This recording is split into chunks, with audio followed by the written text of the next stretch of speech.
The Brutally Speaking podcast is proudly sponsored by Starving Artist Brewing. Starving Artist Brewing may be a small speck on Michigan's beer map, but they say big things come in small packages. A brewery who really puts their money where their mouth is, supporting underground artists far and wide. Making delicious beers with the simple belief that you should judge beer, not people.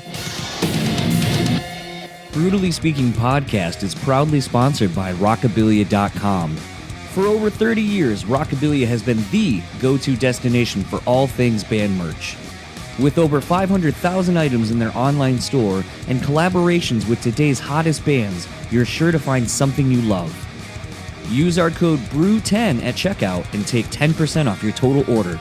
So go pick up your favorite new piece of merch now over at Rockabilia.com. And now, on to the show.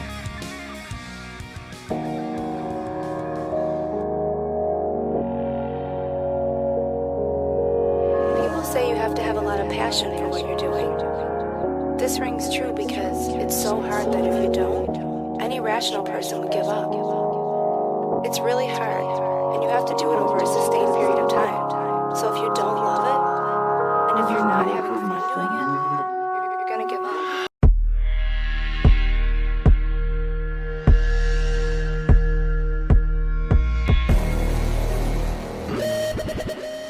What's up, everybody? Welcome to another episode of the Brutally Speaking podcast. I am your host, John, and this episode's guest is the returning Mike D from Death Revision, Overcast, Killswitch Engage, Dark Icon Design, just a slew of things that Mike has been making his name known for over the last 30 years in various facets of the music industry.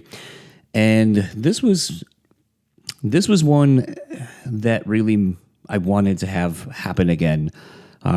As you'll hear pretty quickly in the chat as we start talking wrestling stuff, because it's a shared interest of Mike and I's, and a lot of times what leads to us when we're DMing just talking about wrestling and some other shit. But it was a thing where when he was on previously, he was essentially the byproduct of a very viral moment of talking about his working relationship, or I should say the band's, in working with WWE on creating a song. And if you don't know what I'm talking about, literally type in Mike D, Killswitch, wrestling, something, and I'm sure it'll pop up. It'll pop up probably very quickly and from a shitload of news sources. Because as I found out, not only is the music industry very wide-reaching as far as its news and who reads it, but so are wrestling fans, which I didn't know at the time and I'm very aware of now. But it is a thing where it costs Killswitch and Mike that song, that opportunity. And I felt really bad about it. I still feel bad about it.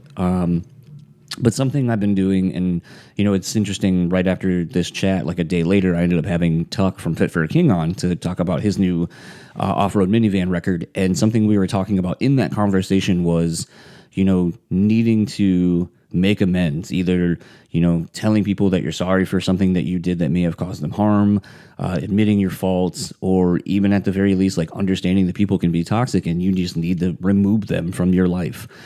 And something that was really hard for me, and it's something I've been trying to be better at, is being more mindful of the time I have. I have, obviously talked about losing friends and family and what it's done, and understanding that your time here isn't guaranteed, and needing to have a more awareness of those kind of things and what you're putting out into the world. And something in that was really tough was knowing that someone being nice and giving me their time on this show ended up causing backlash, causing problems. And that's not something I want. Wasn't my intention. And it's a thing where I could have apologized to Mike, and I believe I actually have. I believe I've DM'd him or said something, or even, had maybe Josh say something to him, because I just felt like I was probably the last person that dude wanted to talk to or hear from. And it was a thing where I wanted to apologize to Mike face to face, and I did. And we discuss actually the fallout basically of that. And if you're watching the YouTube version, or if you're listening to this and want to see it, it's something that I can literally see on Mike's face, and even as I'm thinking about it, I could still see that it bummed him out because he, very much like me, wants to just be nice and have people be stoked and be positive on the things that they're doing. And as I get older, I really think about intention, and I really think about making amends to those. And something even like I was thinking the other day, even before this chat with Mike, was about, you know, the opportunity that I've had several times to kind of mend fences with people. And ultimately you just kind of realize that it's not fucking worth holding on to. And the other big part is understanding that things you say or things you do can impact others. And I think that's a lesson that I've been really learning over time. And it's something that I'm glad that we were able to have this moment where we were able to kind of talk about the thing that happened that I think caused a little bit of a rift in what little bit of a friendship, I guess, we have, or whatever you want to call it. But ultimately, I'm glad that we were able to talk about the human side of it, how we both learned from it, and how it has changed how we move forward in our relationships with people, and how we communicate, and thinking about the weight that our words have and the intentions behind them. Ultimately, at the end of the day, I don't want to bum anyone out with any of the shit I'm doing or saying. I honestly love talking to people, and I love learning about things. And it is a thing where I just really want to thank Mike for actually coming back on the show and spending 2 hours talking with me. So without further ado, this is my conversation with Mike. I'll talk to you all on the other side of it.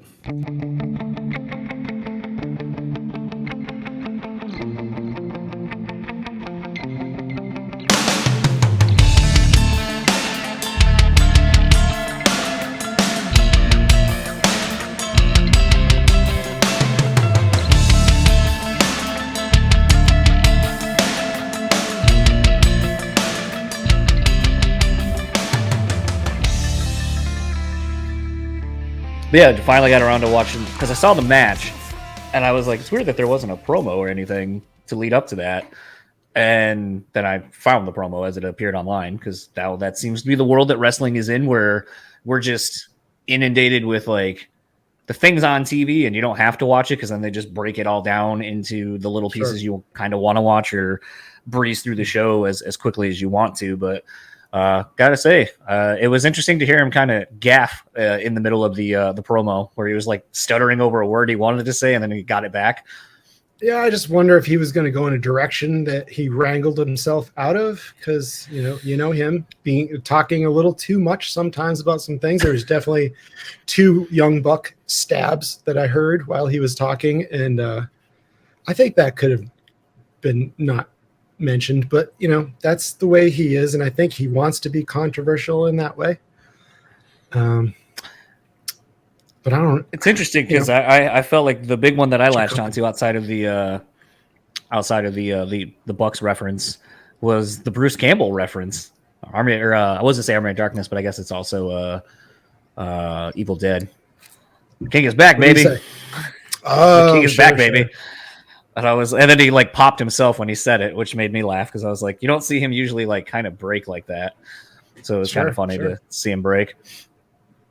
How have you been enjoying wrestling as a whole? I have been enjoying wrestling, not necessarily WWE, but it's getting a lot better. I liked when Triple H took it back over when Vince was gone for a little bit. It seemed like it was getting exciting again, and I was just really bored by the product, not necessarily by the wrestlers, but just everything.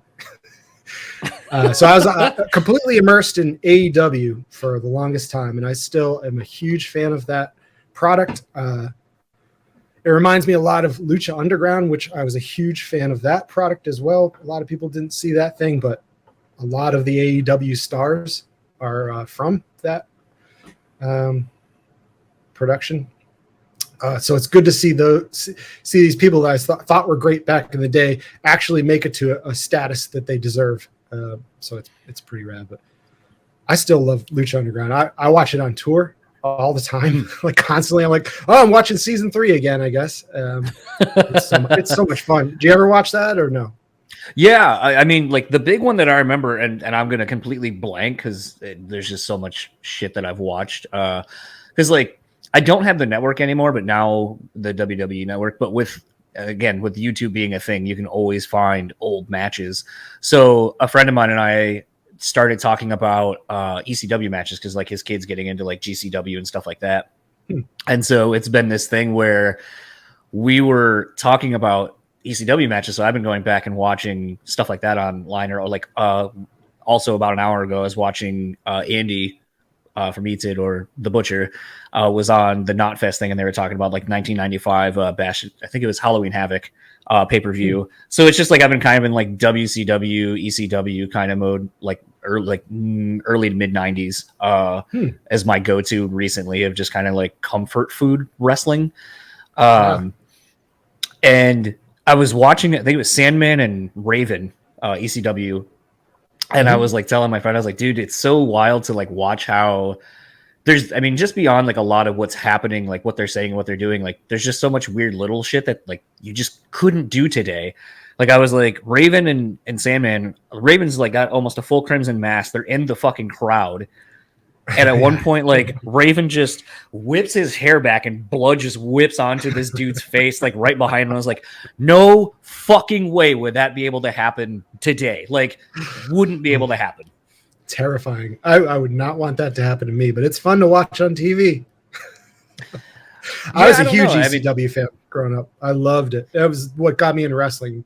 The more realistic style wrestling, lots of swerves and really great matches. One of my favorite matches from ECW would have been Rob Van Dam versus Jerry Lynn. I watched that so many times, but I've gone back to it recently, and it is particularly so brutal that it's hard to watch for me now. But that used to be my favorite match. I think for a little bit, and I don't know how it came up on it might have been Twitter or something, but it was I'm totally blanking on the dude's name. It was a New Japan match, but it was Asuka against like who was the dude? It was like one of his like last matches or so, but he just like talk about strong style. He was just slapping her super hard in the face. Everything was super stiff. And you're just like, this is essentially you just beating on Asuka, like for real, like shoot style. It felt like, but I don't know. It just was like so hard to watch because I was like, I don't feel like there's anything entertainment value in this. It's just almost like is what I imagine is like a snuff film where you're just like, all right, I'm not comfortable with this. Sometimes you can teeter into that scenario, and yeah, it's weird. It's weird when that happens because you're just having so much fun, and then you're just like, whoa.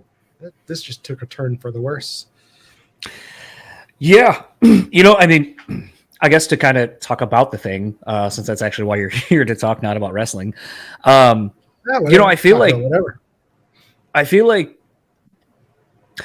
that's been the interesting thing with Death Ray Vision as a whole is I feel like it comes out when collectively all of you have something that you really want to say. And I feel like based on the singles so far, it's coming from a very, and I think maybe the video kind of has a little bit to do with this, but I mean, even lyrically, a very kind of political stance, which is interesting because I don't feel like I associate you with that, being involved in things like that. And I know you're not the mouthpiece of the band. You're not the one necessarily writing the lyrics, but It's still kind of an interesting perspective to see when a person from a known band goes and does something else, like what is it that they're bringing to the table that's not that they can't release in their main project.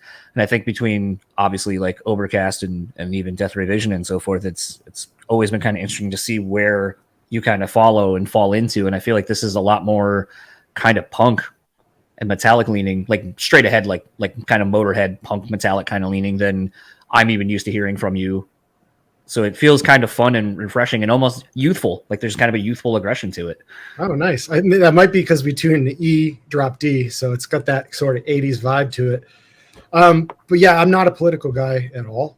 And I didn't write any of those lyrics. But the guy who did is very political, Keith. And he means everything he says, which is awesome. It feels legitimate, and it feels cool to just be a part of something where I don't have to agree with everything, but the way this ship is steering, it just works so well. And it brings more of that old school Dead Kennedys kind of punk vibe from back in the 80s, the Reagan era stuff. And there's nothing wrong with that at all.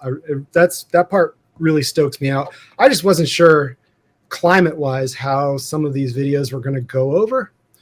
But they've been going pretty well. So what can you do? You just got to keep that idea that it's more of this 80s punk vibe going on, not like how crazy people get today. Well, what's kind of interesting about it was I saw someone was comment. Oh, my friends in A Virtue, they put out was it A Virtue or was it Assume Nothing? A band from here, either regardless. And they did a song with Chad from For the Fallen Dreams. And the video had like stock footage taken from like riots and, all these other things. And it got flagged on YouTube for like hate speech or whatever. Ours and so when I was like, what did it? Okay. I was actually going to say, I was like, there's a lot of similar type of footage in the video that I'm talking about to yours. And it made me wonder, because I pulled it up today on YouTube because I was like, I wonder if it's still there. And it's still there, and I was able to watch it. So I was like, I guess you guys didn't get flagged, but it's interesting to see essentially what does or what doesn't. The cool part is the video is up and you can watch it. But I think when you find portals and you see links for it, it gives you that whatever diatribe sign in of text. Yeah, I don't know if you sign. No, it just tells you this is whatever flagged for something. If you watch it at your own risk, which is kind of cool too. Yeah, watch it at your own risk.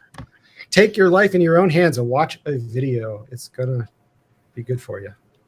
It's a strange thing. But yeah, that happened, and that was sort of one of the nervous tics that I had about doing a video like that. I was like, why bother to do a video if no one can see it? But there were some actually more brutal footage in that I was like, I don't know if that's how that's gonna play out. So let's just calm it down slightly. So that's a slightly calmed down version, if you can believe that.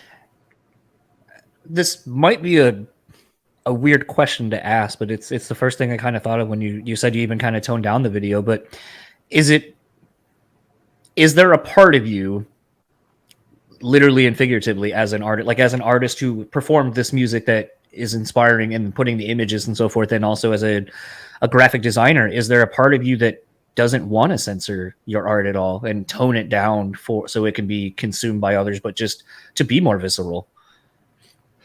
The punk rock in me is totally into it, but the guy who wants to get along with everybody and just have play music that people enjoy and can go out and have a good time to, is a little bit weary of stuff like that. I've always just been, I've never really been in a band that people enjoyed till Killswitch Engage. We've always just been kind of writing for ourselves, but it's never been pointy and mean, I think. Not that this one is either, but I just wanted to make sure that we steer clear of anything that's going to really offend somebody to the point of freaking out on us. I guess in this day and age, it's something you have to kind of, I guess, be aware of, especially. And again, sometimes like the things I immediately think of, I'm like, is this an okay thing to say? Because I think there's validity in the question I have, but I also don't want to make it awkward for the person I'm going to ask the question to. But, immediately I just kind of came to this thought of, is it a thing where you want to, I was just saying, like, it's interesting to see like what other people do outside of the main thing. Like, what is it that you're not able to showcase musically, maybe, that you are in this new project? So with Death Revision, which isn't a new project, but my other thought is there ever any trepidations at times where, like, when you're starting to, like, the lyrics kind of get put in, now you're starting to think visuals, like, what are we doing? Is there a part that ends up becoming where it's like, is this potentially going to like interfere or make people not like my bread and butter, my main source of income? Is even from a label perspective, would a label come in and be like, oh, we don't really know that we want to go in this direction because it could hinder something for this other bigger thing down the road?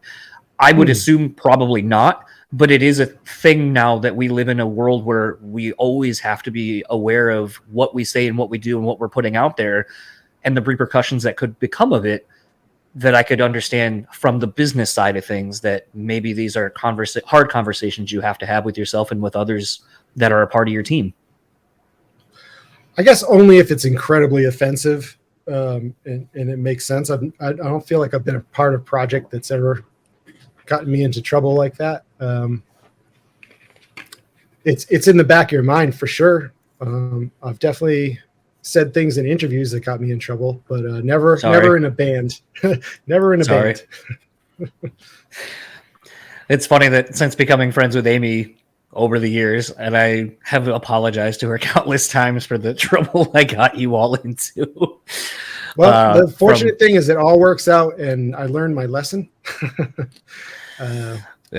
Stuff happens, and I was a little more dramatic than I should have been, maybe.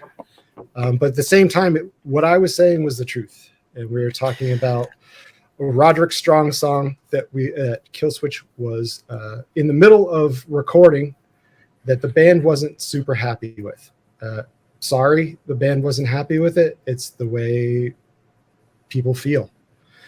But the funny thing is since then, especially looking at like Taylor and Bo that do like the hard lore and all that, and Taylor's been working with AEW on songs, there's been a few different people who have talked about exactly what you did and said the exact same thing. And I don't see any fucking backlash from what they're saying. Like everyone's just kind of like, oh yeah, it's almost like now it's become this thing. You broke kayfabe and now everyone is able to break kayfabe with you. And they're just like, yeah, it's really a challenge. And I think it showcases why when a song hits and when these bands have cool songs or the wrestlers or whatever have cool stuff, it's because it showcases the level of talent and professionalism that you all are able to bring to this thing that objectively was not good to begin with. Well, I don't know if it's super professional for me to go on and announce to the world that the song that we got was not up to our standards. Because we were definitely going to do it until WWE got wind and said, forget it. We don't want to deal with you guys anymore. It's definitely embarrassing and made me feel terrible. And like I said, I just want to please people. I've never really been in a band that people like until Killswitch. And now that I'm in a band that people like, it feels good to write music that people can actually enjoy, and to say something that kind of has off-putting effects bummed me out pretty bad, but I said it. It was the truth. And everything worked out for the best because now Roderick Strong has the song, The End of Heartache, and he's playing it on AEW. That was a deal. It was so funny. We made that deal, and like literally the next day he was on TV. Didn't tell me or anything. Just showed up. I was like, wow, I don't even think the ink was drying on that contract. But hell yeah. He was like, I don't know when I'm going to be making it into the ring. Maybe a couple of weeks. I can't really say. And then the next day he was hitting the ring. It was really cool to see, and I'm excited that we made that deal work for him. And I'm stoked that I didn't embarrass him again. Well, like this is because I think this is. I don't want to delve into the negative side of this, but I think there is a positive that comes out of this. So, interestingly for me, I felt really fucking terrible when it blew, because like not only did it go in the music space, but then the wrestling side of things just ran with it, and it became like, in the truest of senses, like one of the first like real viral moments that I had ever experienced. And while it was cool to like, be tagged and see people talking about the show, it really did make me realize that it's like, at what cost though? And it created this thing.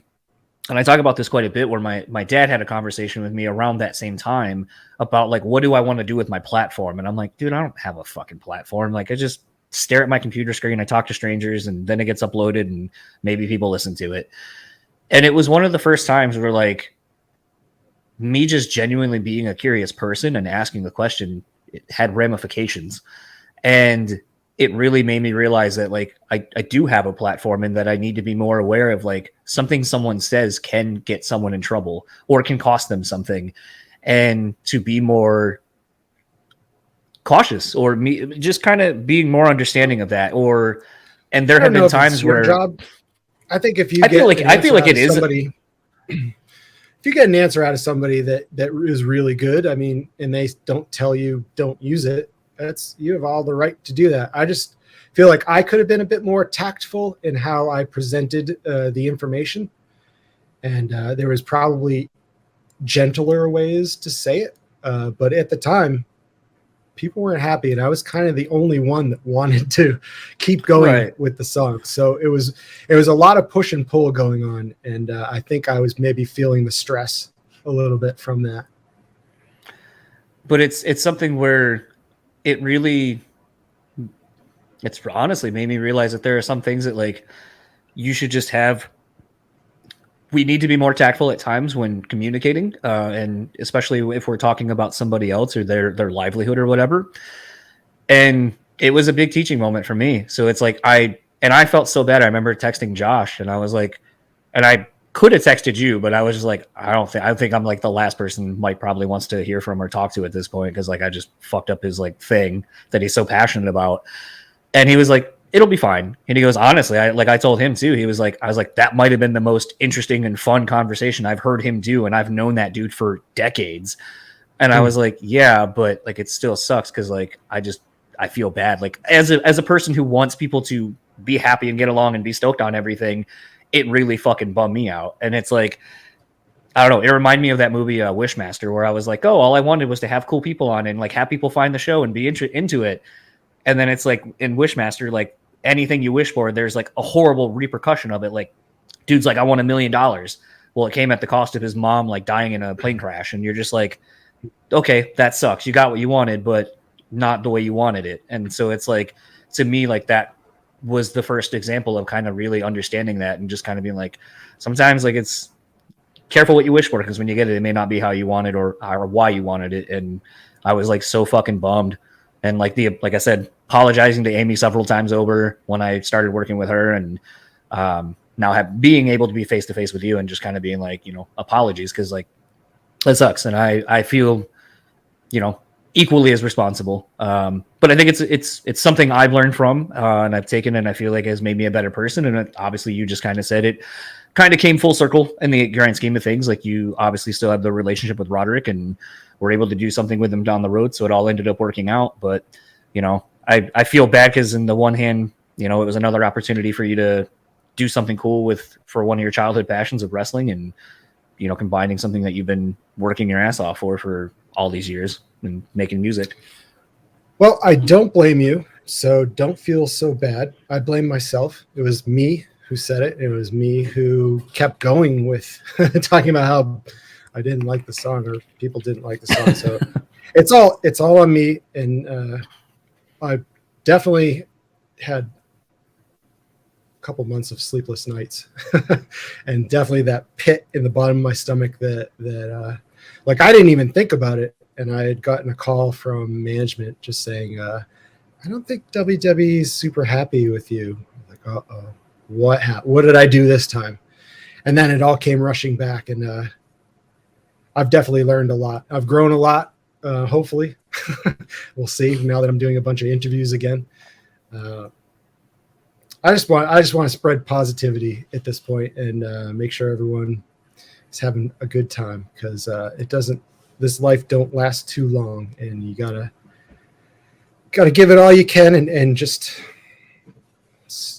keep your head clear, and when something bad happens, take that, use it as a learning tool, and move on. And I'm moving on. So something maybe more positive, definitely more positive to talk about, but that I think is something I love talking about is relationships. I saw that you recently got engaged, so congratulations. Thank you. Yes, good girl. How, something that I always find interesting when I talk to people in relationships, especially people who are, in this capacity where you're busy touring, you're writing, you're, obviously we talked about your graphic design work and so forth, you're always busy. And so something I always like to discuss is how do you navigate through life and find time and make the time for the things that are important while also still trying to be motivated to create something from nothing? I'm always looking forward, never backwards. So it's just, okay, I'm doing this, and then this is going to get done. And because this is happening, then 3 other projects can work out. It's just coordination is really a key thing. Graphic design can be done anywhere. I have so much free time on the road that I can do it on a tour bus. I can do it in a hotel room. I can do it when I'm off tour. It's just something that will always be there, which is great. As long as I have the internet, I can do my job, no problem. Coordinating bands can be a lot tougher, but I get bored real quickly.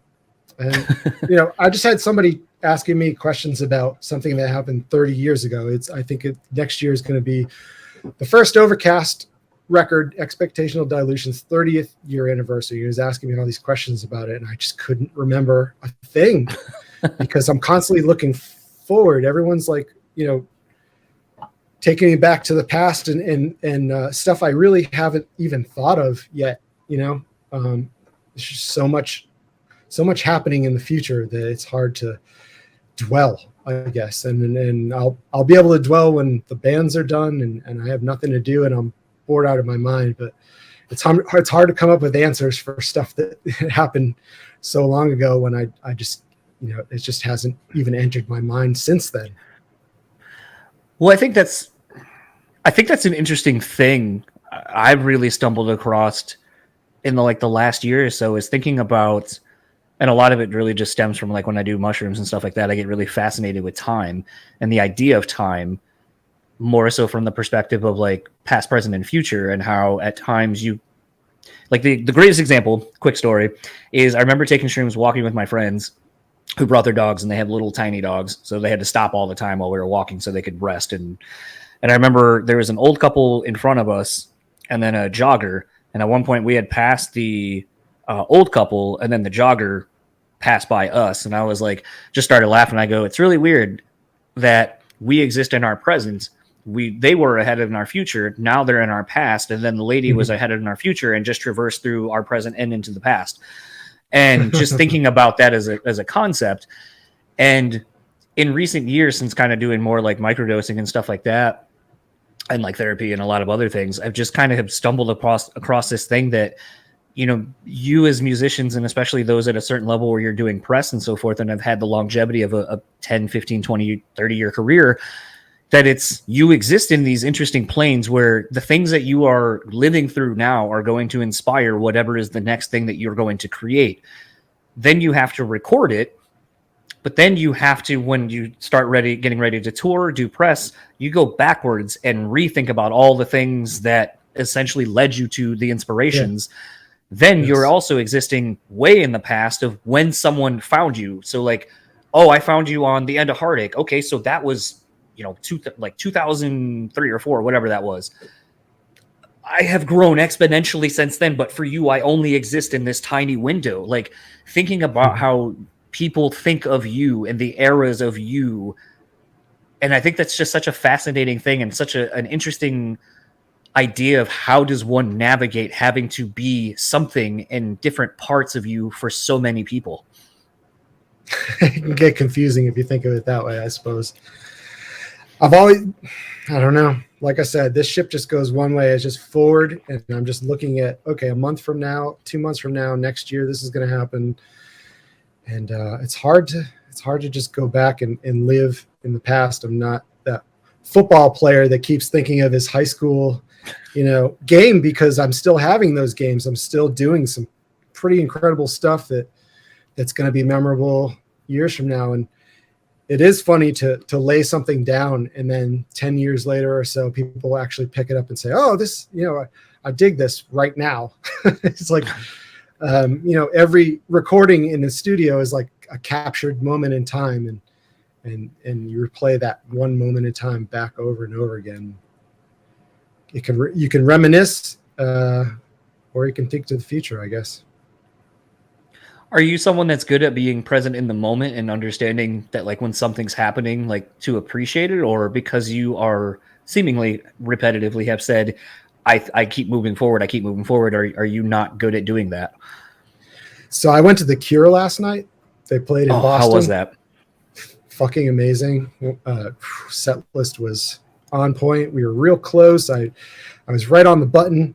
As soon as the tickets went on sale, the very second they went on sale, I got tickets, and I happened to luck out and get some really good tickets.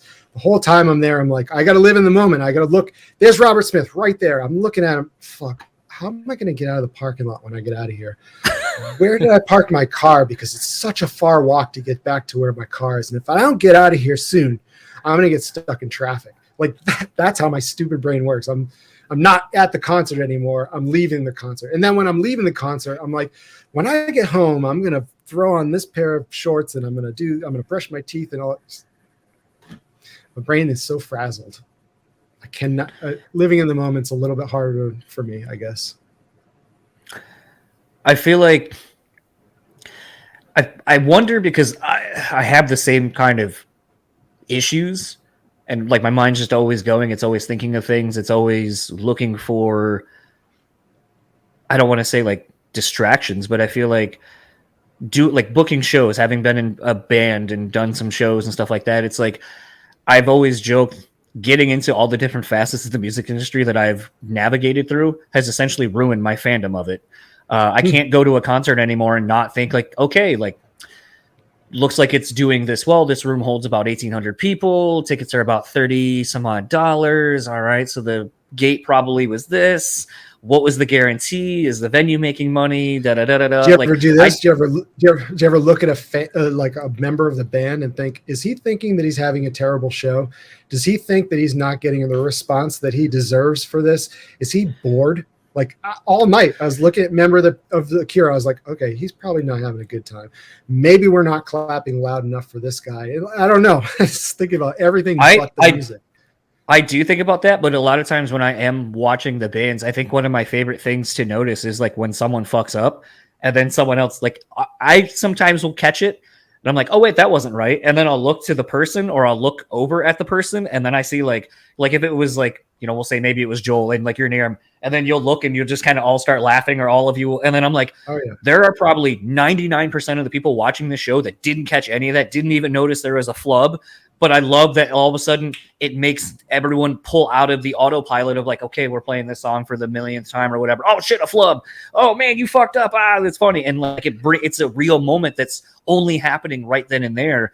And it's those moments, sadly, that make me realize that it's like it's real and we make mistakes and it's fun to kind of bring yourself back and remember that like this is just, you know, how funny is it? Right. I mean, those are very unintended surprises that happen throughout the show, and they happen quite a few times in Killswitch, unfortunately, here and there between all the members, and we all laugh and make fun of each other for some of that stuff. So it not only happens on stage, but afterwards. We're like, oh, what did you do there? That was so weird. You did some funny thing there or whatever. Or someone will just go back and apologize for something they may have done, and everyone will just bust out laughing and just start ragging on them. It's a really cool group atmosphere in that respect, and that no one's going to yell at you if you fuck up. So a certain amount of stress is already gone from performing right. when you're with people who are going to take care of you, and even if you fuck up, someone's going to pick up the slack, and laughing about stuff like that is a lot better than someone throwing a beer at you or someone getting really really upset. I think the bands that have the longevity, for the most part, because I almost thought the question you were going to ask is, do you ever look at someone and go, oh, are you a hired gun? And I was going to be like, oh yeah, there are plenty of times I see like the real struggle of like, it doesn't seem like the person who wrote this is like the one performing it. Like, it's like, oh, I think you probably were hired on because, you know, some bands are just literally like the singer, vocalist, whatever, and, you know, a handful of writing partners that create everything. But, I still think a lot of times it's the drummer that maybe gets replaced for the newer guy, a fresher guy, someone with a little more vigor. Night, I don't really follow who's in the Cure right now. I know the main guys, but that drummer was young and good, really good. But that's not like, original. I was gonna say I just went and saw Matchbox 20 the other day, and it was interesting because like we were on the lawn, so like at that point I was just like, I'm just gonna smoke weed and just enjoy the show from listening because I can't see shit from back here. But it was as I was watching like the TV monitors above us, I was like, man, this drummer's like really fucking fast and like really good, and like a lot of what he's doing and the band as a whole just sounded super good. And I was messaging with another friend of mine who now is the drummer for Train, and he was like, yeah, did you know he's the singer of American Hi-Fi? And I was like, what the fuck, really? Whoa. And he was like, yeah. I was like, I had no idea. I was like, wild that like that's how the industry kind of can work at times, where it's like you can be good at something or be a multi-instrumentalist and just find yourself another gig, like being a hired gun to go tour. Has anyone ever reached out to you to do that? I mean, I know you're busy as shit all the time anyway, but yeah, in Rio, Hatebreed asked me if I could come and play bass for them. So it was a double shot of Killswitch and Hatebreed. That was incredibly fun. Huge crowd. I would say 50,000 people playing Hatebreed songs for the first time ever in front of that crowd. And you know, the Hatebreed songs are pretty similar. So I was like, the one thing I got to ask is you guys don't change the set list before I go on, because it'll screw me up so bad. A lot of the stuff is around, played around the same area, and I just may forget a breakdown or something because they're so similar. And of course, right before we go on, Jamie's like, I want to switch this song. I'm like, please, Jamie, don't do it, please. So went on stage and played the regular set, but it was awesome. So much fun. Would that be something? Because I feel like that's sort of the fun when bands are kind of coming up, is you get to do a lot more of that kind of stuff, or coming and jamming on a song. And I feel like toward when it becomes at the level like you guys are all at, it's a little bit more regimented of like, this is what we got to do. I can't really go and do something with somebody else because I have to get ready for my show, my set, whatever. And I feel like I don't want to say it takes away from the enjoyment of what you're doing, but I just feel like it's a different level of enjoyment that you don't maybe get to be as spontaneous as maybe you would want to be. There's that. There's also, you play so many shows when you have a show where you're doing a double shot like that. It just stands out. And you got to rethink how you're going to operate during the day. But I'm constantly just thinking about when it's over. When it's done, this is going to be the greatest thing ever. But right now, I'm terrified. We just did a show with Death Ray Vision and Killswitch Engage at Hampton Beach in New Hampshire, and sold out 21,000 people, 2,100 people. Amazing. Just so excited to play. And when I got on stage with Death Ray Vision to sound check, I forgot every single note that I was supposed to play. And I already had so much to do that day. My fiance was there. I needed to eat dinner. I needed to practice with Killswitch. I needed to set up merch. I needed to check in with the promoter. Everything that goes along with getting your band set up for the day I needed to do. And all of a sudden I had to drop everything and practice the Death Ray set 3 times in a row before I could even think about anything else. I was so terrified that I was going to screw something up, but it worked out for the best. Luckily, I re-practiced again, and it was a fun set. But you just never know what's going to happen. My brain can get fried pretty easily, and I think it had hit the limit right at that sound check. My brain was like, I don't want to do this anymore. I'm checking out. And I got it back. Something you've said a few times that I picked up on, you're talking about when this is done, when this project's done, when the set's done, when these things are done, I can enjoy then. It makes me wonder let me figure out how I want to articulate this.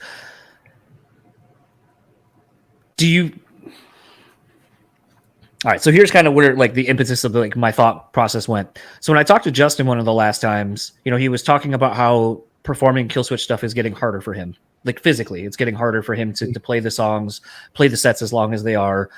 And part of that was me asking, like, would you ever do a Blood Has Been Shed thing? And he was like, it's already hard for me to do Killswitch stuff and play to that level. I can't imagine trying to go back and play that stuff and learn it all and do all that kind of thing. He wants to do it. Yeah, I know. It's a thing where I hear that, and it's at a point where he's talking and thinking about like my body just physically can't do this forever, and like I'm kind of starting to realize that we've had like all of us have now had pretty major injuries that we've had to have surgeries for and so forth, and we realize that we don't have as much time maybe forward as we have behind us now. And so thinking about a career in that perspective and hearing you say, you know, I think about the thing being done so that I can enjoy myself, it makes me wonder, have you thought or put that same prism of thinking into Killswitch at all? Like, is it at a point where maybe you're like thinking like, it would be interesting to be done with this, and then I could do X, Y, or Z, whatever that happens to be for you that makes you keep moving forward because you keep thinking forward? I would be happy if Killswitch never broke up, which is not, you know, it eventually will end, and it'll be sad. But it's like the one thing that I've done that people like, people enjoy, and that I feel comfortable with, and I feel confident in, and excited every time I go on stage with those dudes. My neck is not great anymore. I've definitely toned down a bunch, and I can now because of so many lights that are going on in the background. Death Revision, not so much. I still got to bang it out. My neck is not at the greatest point it's ever been, but I just got to make do with what I have, keep going, and know my limitations, I suppose. There's a lot more stretching before shows and now after shows. A lot more preparation needs to happen before I can get on stage. I just turned 50. I feel stronger and more virile and ready to go than I have in the past 20 years. So I don't know what's wrong with me. Maybe I'll just hit a wall eventually. Maybe I'll just smash right into it and just fall over, and that'll be the end. But I'll have time to sleep when I'm dead. I feel like that's such a mentality that I think a lot of us, because I mean, I'm going to be 39, so you got about 11 years on me, but I think there's the era of, you know, I'll say your parents, my parents, the generation before, where that's sort of the mentality is you just kind of go. Like, I think about it all the time when people were like, oh, you know, I'm saving up for retirement, or I'm going to do this when I retire. And I'm like, I don't think I could ever retire in the traditional sense of like, I just fucking do nothing, because I feel like that's what, when I see that, and we hear so many stories of when someone retired, like they died pretty quickly after, like a year or two or three afterward, because they don't have, I hate to say it like this, they don't have a purpose. They don't have something that keeps motivating them to keep going. Right. And so I feel like, yeah. And I feel like, you know, my dad's 81 and he lives in Florida, and he still pressure washes like 3 times a week. He still paints for houses and stuff like that when he can, and he's still working super hard. There's no reason to, and I constantly say to him, relax. But he's in the same mind state that if I relax, then you know it may not go well for me health wise. So I'm just going to keep puttering along until I keel over type of situation. I probably inherited a lot of that mentality from him. That's why I think it's so interesting to see, and I feel like the old man now, but that's why I find it so interesting that like so many people kind of do nothing and want to be rewarded for it. And I'm like, what have you done?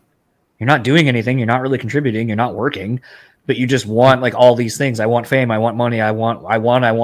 And it's like, man, I don't agree with it. It's not how I was raised. It's an uncomfortable jealousy that people can get. Entitlement. I don't know. You got to work for it. You got to work really hard and assume that no one's going to like anything that you do, because it's probably the case. And just go forward anyways. The funny thing was, my parents growing up really didn't want me to be in a band. They would tell me constantly, you're still going to do that band stuff after you graduate college. You're really going to do that stuff. And they would go to my boss and tell my boss to tell me to stop playing music. But it was the one driving force in my life that I knew I couldn't be a part of.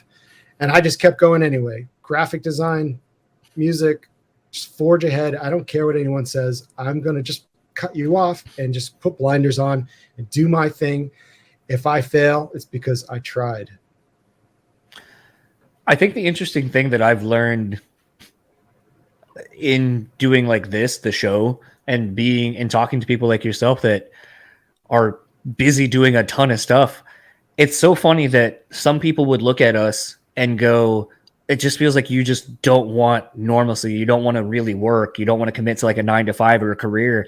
And I feel like the interesting thing is I work so hard, harder than a normal 9 to 5, doing and making it look like I don't want any responsibility, that I think it's funny that it's like actually having a 9 to 5 where all I do is I just go in, punch the clock, and do whatever. I don't do a podcast. I don't do all the other things that I find enjoyment in doing, would make my life exponentially easier to live.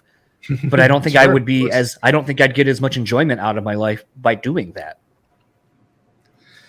It's true. Being in my line of work, you miss a lot of family functions and a lot of, I think I've been to one handful of family functions in the past 25 years. Just something that falls by the wayside in order to hone your craft. And people say I'm not working, but I miss everything and constantly on the road. I'm doing something. There's definitely something going on there. Whether or not I'm laying brick is a different story, but it's still just as taxing and just as time consuming. And it may even take more brain activity to get something like that accomplished. But it wasn't everything. I didn't just set out and say, okay, I'm going to do 3 bands and I'm going to do a graphic design business and I'm going to start now. It was like a band that rolls into graphic design, that rolls into another band, and one band breaks up, so you start another. You know, it just rolls into another thing, into another thing. Just keep taking them as they come. I think there's something admirable about that, because I feel like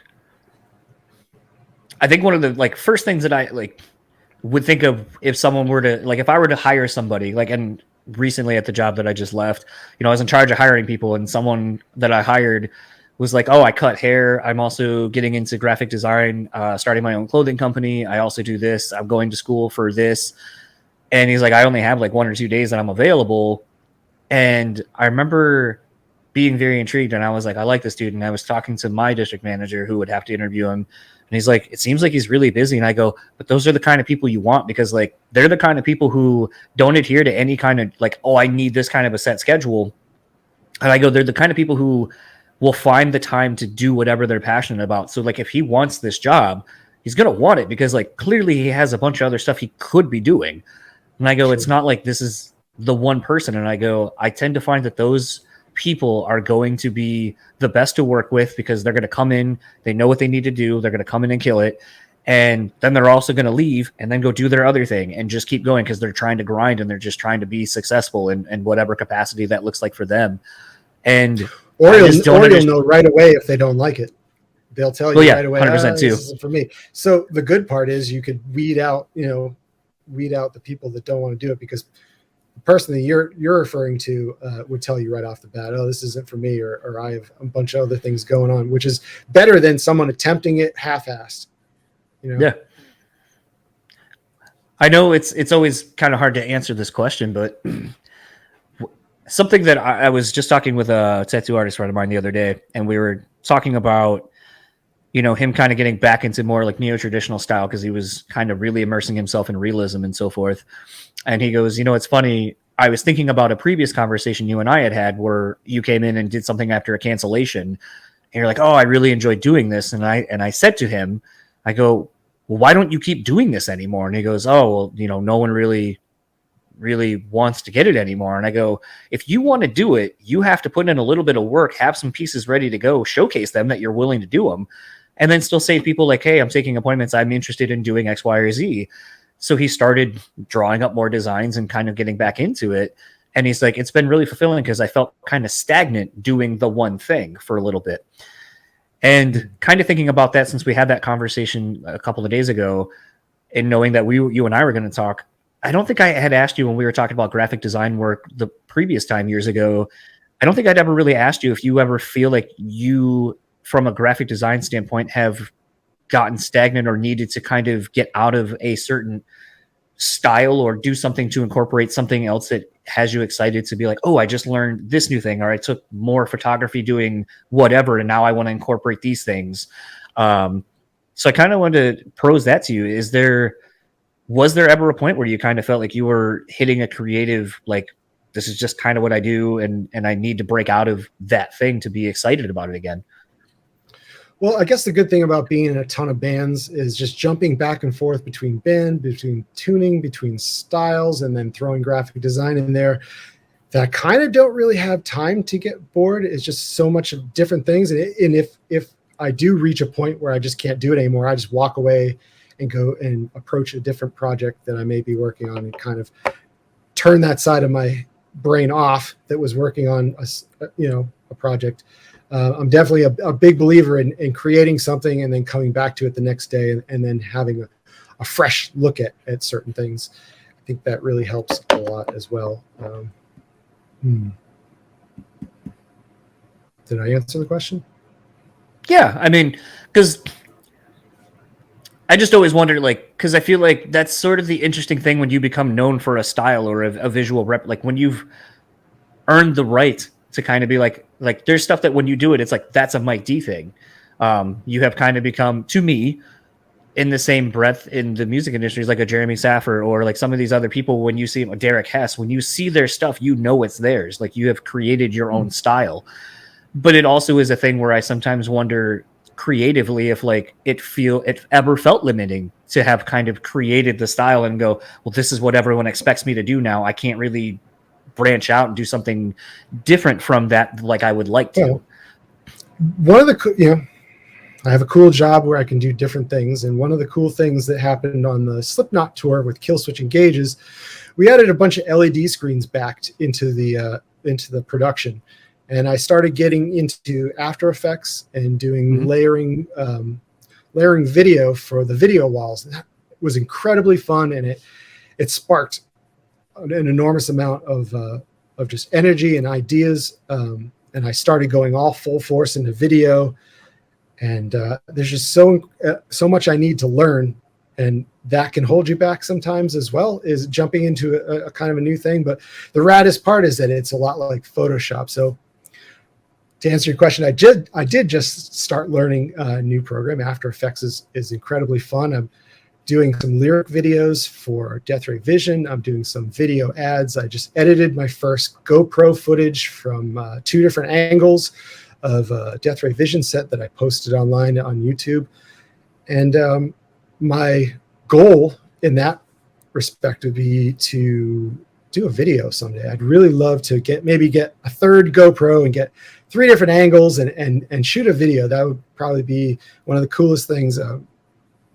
In between writing and all this other stuff, I wish I had more time to really dive into all these little things that I do. And I feel like I don't get into them enough to be like really professional at them, unfortunately, because I have so many things going on. Just when I figure out how to learn how to record in Logic, I stop recording in Logic and I jump onto After Effects. And just when I figure out all the After Effects things that I need to do in order to make the right moves, I start practicing with Death Ray Vision. It's like I don't know. Maybe I jump around too much. I would be interested to see if that would be something like, if you would ever have interest in, I mean, you just said you want to direct music videos, but are you someone that while you're on the set of like, it seems like you've been interested in this in the last like handful of years. So when you're working on shooting a music video, are you getting behind the scenes and asking like, how are you doing this? Like, what are you like kind of learning, like sort of a free masterclass of sorts of what goes into it and what people are doing? Not particularly, no. I've always just kind of learned as I go. A lot of people send me links to all these After Effects and different ways to doing things. And I always love that, that people are giving me direction, but until I come across the example that dictates having to learn a certain aspect, I usually don't learn it. I'm just not good at retaining. So I have to do it while in the middle of projects. I have to scramble to learn like 5 different things, but that's just kind of the way I do it. Everything goes on at once. It funnels into the one project, and then I forget everything as soon as I'm done. Well, I guess that kind of answers my other question I was going to follow up with, which is, do you see yourself at any point kind of, I don't know if Twitch would be the avenue, but like in the case where like, I just had a AL on that does like Nailed the Mix and all that kind of stuff. They put out a big thing with him and Ishan and Jens that do like different like death metal production and so forth. And, talking to him about like just the process of going through something like that and kind of giving fans and people who want to learn how to record and produce and do all these things, the tools, almost essentially, like I said, a masterclass. It makes me wonder, would that be something you would be interested in doing, is kind of going through and teaching people graphic design work, how to integrate, different mixed media to kind of create, their art themselves and help them along in the journey. But it sounds like you're not necessarily one that kind of would probably be able to plan out a course like that, maybe. Yeah, in theory, it sounds really neat. I'm not a great public speaker. I'm not awesome at teaching people certain things. I'm just like, yeah, you do this, you do that. Hey, you move that, just do that. I don't know. Technical phrases, all that stuff just goes out the window. My vocabulary is terrible. So I don't know that I could necessarily do something like that. And like I also said, my art projects take a while. I think you'd have to have me in like some sort of fast motion screen capture video where it's done over like 5 days or something really fast, and you can whittle it down to 20 minutes, because it takes me forever to do stuff. I second guess myself constantly, and it's just really hard for me to say, okay, this thing's done. I could work on a project and just keep working on it but sometimes I just got to cut it off and say, oh, this has to go out like today. So I'm just going to consider this done and not fill in the blanks or add more stuff. And then I can also go the opposite way, where I add so much stuff to something that I got to reel it back tremendously. Like, this is not even the same image that I thought anymore, because I just threw too much crap on it.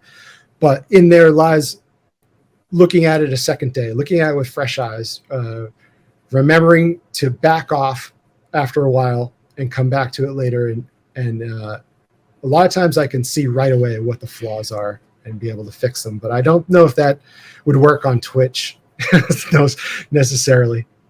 You tell me. I don't know that would work so well. I think it's interesting because some of the people, like Porter from Atreyu does a lot of like photography and graphic design stuff. And, even when I've had him on a handful of times, and I think he even has discussed on his Twitch thing, like he used to work for a graphic design firm where essentially it was just kind of churning things out just for the sake of like, I got 5 designs done today, so you could try to sell them to whomever the clients are. And it was like, in the one hand, it taught me how to work quickly and kind of remove my pickiness about what I'm doing. But it also really made me realize that that's not where like creativity really comes from. It comes from spending the time thinking about something, making choices that are planned, and there's a desired outcome because it's getting you toward this. I think in that respect, you can also fall into the trap of doing the exact same thing 5 times in a row. You can really get trapped in a cave of just doing the exact same orientation of everything over and over and over again, which has happened to me as well. Yeah, for sure. But I think it's I think what's been fun about seeing some of the different people that do more art stuff is like, maybe like it really only works when you're off, I would assume, because it seems like unless you're Matt from Trivium and you're bringing this whole rig with you to have multiple cameras and stream on certain times and all that, like it just seems like it'd be too hard to do it on the road. But it is interesting to watch someone start a design. Yeah, no, 100%. It looks like he's having a good time, and the fans love it. And I wish I could give that to the fans. My time is so limited, and it's spread out over such a long period that I just think it's not the right format for me. And I'm a terrible public speaker. I'm so nervous even now. I was going to say, I think even someone like Chris from Lake Moss the Flame does that. Like, he'll just throw music on, start drawing something. There's been times where like outside of like 20 minutes, I don't think he says anything. He's just like working on the drawing. And then it's like okay, let's start off. Let's like whoever's watching, pick some songs. And then I'm going to throw them on a playlist. And then every so often I'll look at it, add more songs to the playlist. But essentially you're just watching him do what he's doing. I think it is, because I think what's interesting about it, especially when some of the stuff he's been doing, he's working on design work for somebody. I And other times it's just literally a fucking drawing that he's just doodling. And then it's like, oh, where's this going? I don't know. And then he just kind of gets lost in his own thing. But it's interesting to see the creative process of somebody. Like, I do kind of think watching people play video games is kind of weird, because it's like, I'd rather be playing the video game than watching someone play it. But I think it's fun just to see the levels that you can't get to if you're stuck on a part. There is that. But I was going to say, I do think it's interesting to see something that like, I'm not artistically inclined like that. So to watch someone do it and to see how their mind works, and to see, you know, I know this sounds kind of terrible, but like, there are times like when I'm working on something and I get frustrated at something and I'm like, fuck, okay, and then you just scrap something and then start all over again. And then there's something in that process that you end up finding the thing, and then the thing becomes something else, and it inspires another idea, and then it becomes this whole other thing that if you just would have kept beating yourself over the head, hitting that brick wall of like, why isn't this one thing working? Well, you're forcing it. So just like you say, step away from it, do something different, and then see where it goes. And to me, when I watch people go through that process, it's a great reminder that, like, don't be so married to this one thing that it's causing problems, that you won't step away and maybe something else happens that's infinitely better and more interesting and more rewarding because you had that ability to do it. I think I learned that quickly in writing music, that not everything you write is good. And don't be married to the demo. People are gonna maybe gravitate towards the stuff that you maybe don't like, but you put it in there anyways, and that's okay too.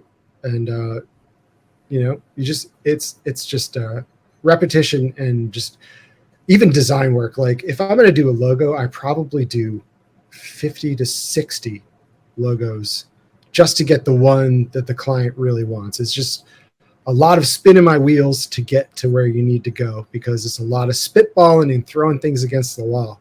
You just never know what people are going to gravitate towards and what they're going to really like. Well, I mean, like, that was sort of the process of literally the logo you see, like, over the overlay. Porter and I just sat on like a Skype type call where he pulled up his screen and was like, all right, so here's a couple of ideas. Here's what I've got. What do you think? And I was like, kind of like this. I like this about this. I like this about this. And then he was like, yeah. And I go, dude, at the end, I just like want it to be simple. Like, the thing I had before was very, I was thinking broader spectrums of like I want a fucking logo thing that I can keep using. And then it becomes like sort of like your skull thing that you've changed over the course of Killswitch's career. Like, I wanted something similar where it's like I can manipulate it, have it changed over time, but it's my thing. But then I realized with the color schemes that I went with, it's like, it's just too much, and it's not feasible. I want something for a podcast that's just legible, still stands out, looks kind of familiar, but it's not. And so as we were kind of talking, like, I kept going, like, and as soon as I say this, you'll probably see it. I was like, like, something that I keep thinking of is like Run DMC, or like the Monday Night Raw, like the old Raw is War, or like ECW, like just something real. It's self-contained, it's real basic and simple to understand. And then, Porter was like, well, you got to have something that makes it stand out, though. And then it was like, I have like an old Footprints that add texture to it. We'll do these things. And then one of the things as we were creating the design, like, he accidentally hit a button that made negative coloring. So like, it was negative space, essentially, kind of looking. I see the blue. Yeah. There's like blue dots. Yeah. Yep. And that was a happy accident. And then, because he was showing me like how to use Photoshop, because I'd never used it. So he was like, yeah, you can put this. And then as he did that, it made part of the person's face that he's using that color. And I was like, ooh, I like that. I like the idea that I can put something in there and it changes the color of it, and it is interesting, and so on and so forth. So then we added that, and it was interesting to me sit there for about 10, 15 minutes at a time. Always like, oh, okay, and manipulating and doing stuff. And I feel like there's just got to be people who would be interested in watching you go through that process of figuring that out, and then explaining. I don't even want to see myself do it. So fair enough. That's cool. It's worth a shot. People have asked me a lot. Maybe gotta find time. Gotta find time. And then get a schedule up that people can actually follow me, because I feel like I would just jump on and leave, and no one would even be able to catch me live. I mean, that would be the thing, though. Like, maybe it just looks like a once a month thing for you, where you can dedicate one hour or an hour and a half a month to it, and then that's it. And then maybe in the interim, like, you do like a screen recording of like what you're working on while you're on the road, and then you just fast forward through it and be like, hey, this is essentially what I've been doing the last little bit. And then you can do not be on camera, throw that over, and then do a VO of you just basically going like, all right, so here's where I kind of started, and then I kind of scrapped this, then I realized I had this photo for texture, and you could do and make it more sense once something's done. I think it probably makes more sense rather than just me spinning my wheels putting stuff together that looks terrible. I still would be interested to see some of the other things. Plus, I think at that point too, it would be interesting to have you do, because I'm sure you have different designs that like either never got finished, you're not going to finish, whatever. That then maybe you could do like a charitable type thing where you're like, hey, I'm going to auction these off, and then this is the charity that we're donating to or whatever. And it's like something that is just sitting around doing nothing for you can now be something that someone wants, and could be a one of one that sits in their office and has like a great, Matt. You're giving me more work. Perfect. No, this is work that you're done with and you're not going to do anything with it. Now you can use it for ancillary good positivity things. I got homework to do. Shit. How, you know, what, because I feel like at this point, you know, it was funny coming out of the pandemic, you know, you guys having, it's tough. This is going to be kind of a weird topic for a minute, I think, just kind of going backwards. But forever, you guys are linked to me for the day before, like, the world just fucking shut down. You guys were here in Grand Rapids. I got to interview JB from, I almost said Under Oath. That's totally the wrong band. August Burns Red, and then got to talk to Justin like an hour later. And I remember JB and I were talking about it because at that point it was the second date of the tour. And you guys were hearing, like, we were all talking like, oh, COVID, oh, I hear it's going to be. And, you know, JB and I were very, like, kind of making fun of it. Just like, oh, I don't think it's going to be a thing. To then just an hour later when I'm talking to Justin, I think I had your TM sitting with us, to where it's like, oh no, Seattle apparently is going to be half cap, maybe 25% cap is what we're hearing. We might have to change venues. We might, like, just the logistics of like what was going on an hour into difference from the conversation I had to not only that, but the government saying, shut it down. We don't even want you on the road anymore. It's a tough blow. And I remember, again, kind of going back to things and learning about who we are as people and just growing experiences. You know, I remember my wife being like, can we leave now? And I was like, no, I'm going to say goodbye to Josh. I'm going to say goodbye to some of the other people I know that are on the tour. And, you know, and she's like, well, we're going to see him in like 4 days anyway in Detroit. And I was like, yeah, but I'm going to say goodbye. And it was one of those things, like, it's a constant reminder of why I will take the time to spend with the people that I know from touring, to go say hi to them, to go see them, go drive an hour, 2, 3, 4, to go see them for an hour and a half, to do all that. Because, I mean, I was shown in an instant, like, it all goes away. It can all go away so quickly. Dramatically, in a dramatic fashion, yeah. And it was a thing where, go ahead. Well, fortunately, we got to make up that tour with those guys, August Burns Red and Howard's band. Light the Torch. Yep. And it was incredible, but at the time, man, that was such a bummer to be ready and excited for tour. And I remember getting home from that tour, you know, only playing 2 shows. We had the bus rental. We were in the hole, hundreds of thousands of dollars, possibly. Our crew didn't have work. Like, I felt even worse for the crew, because they had, you know, totally set their lives aside to do this stuff, and were told they were going to get a certain amount of money and didn't get any of it.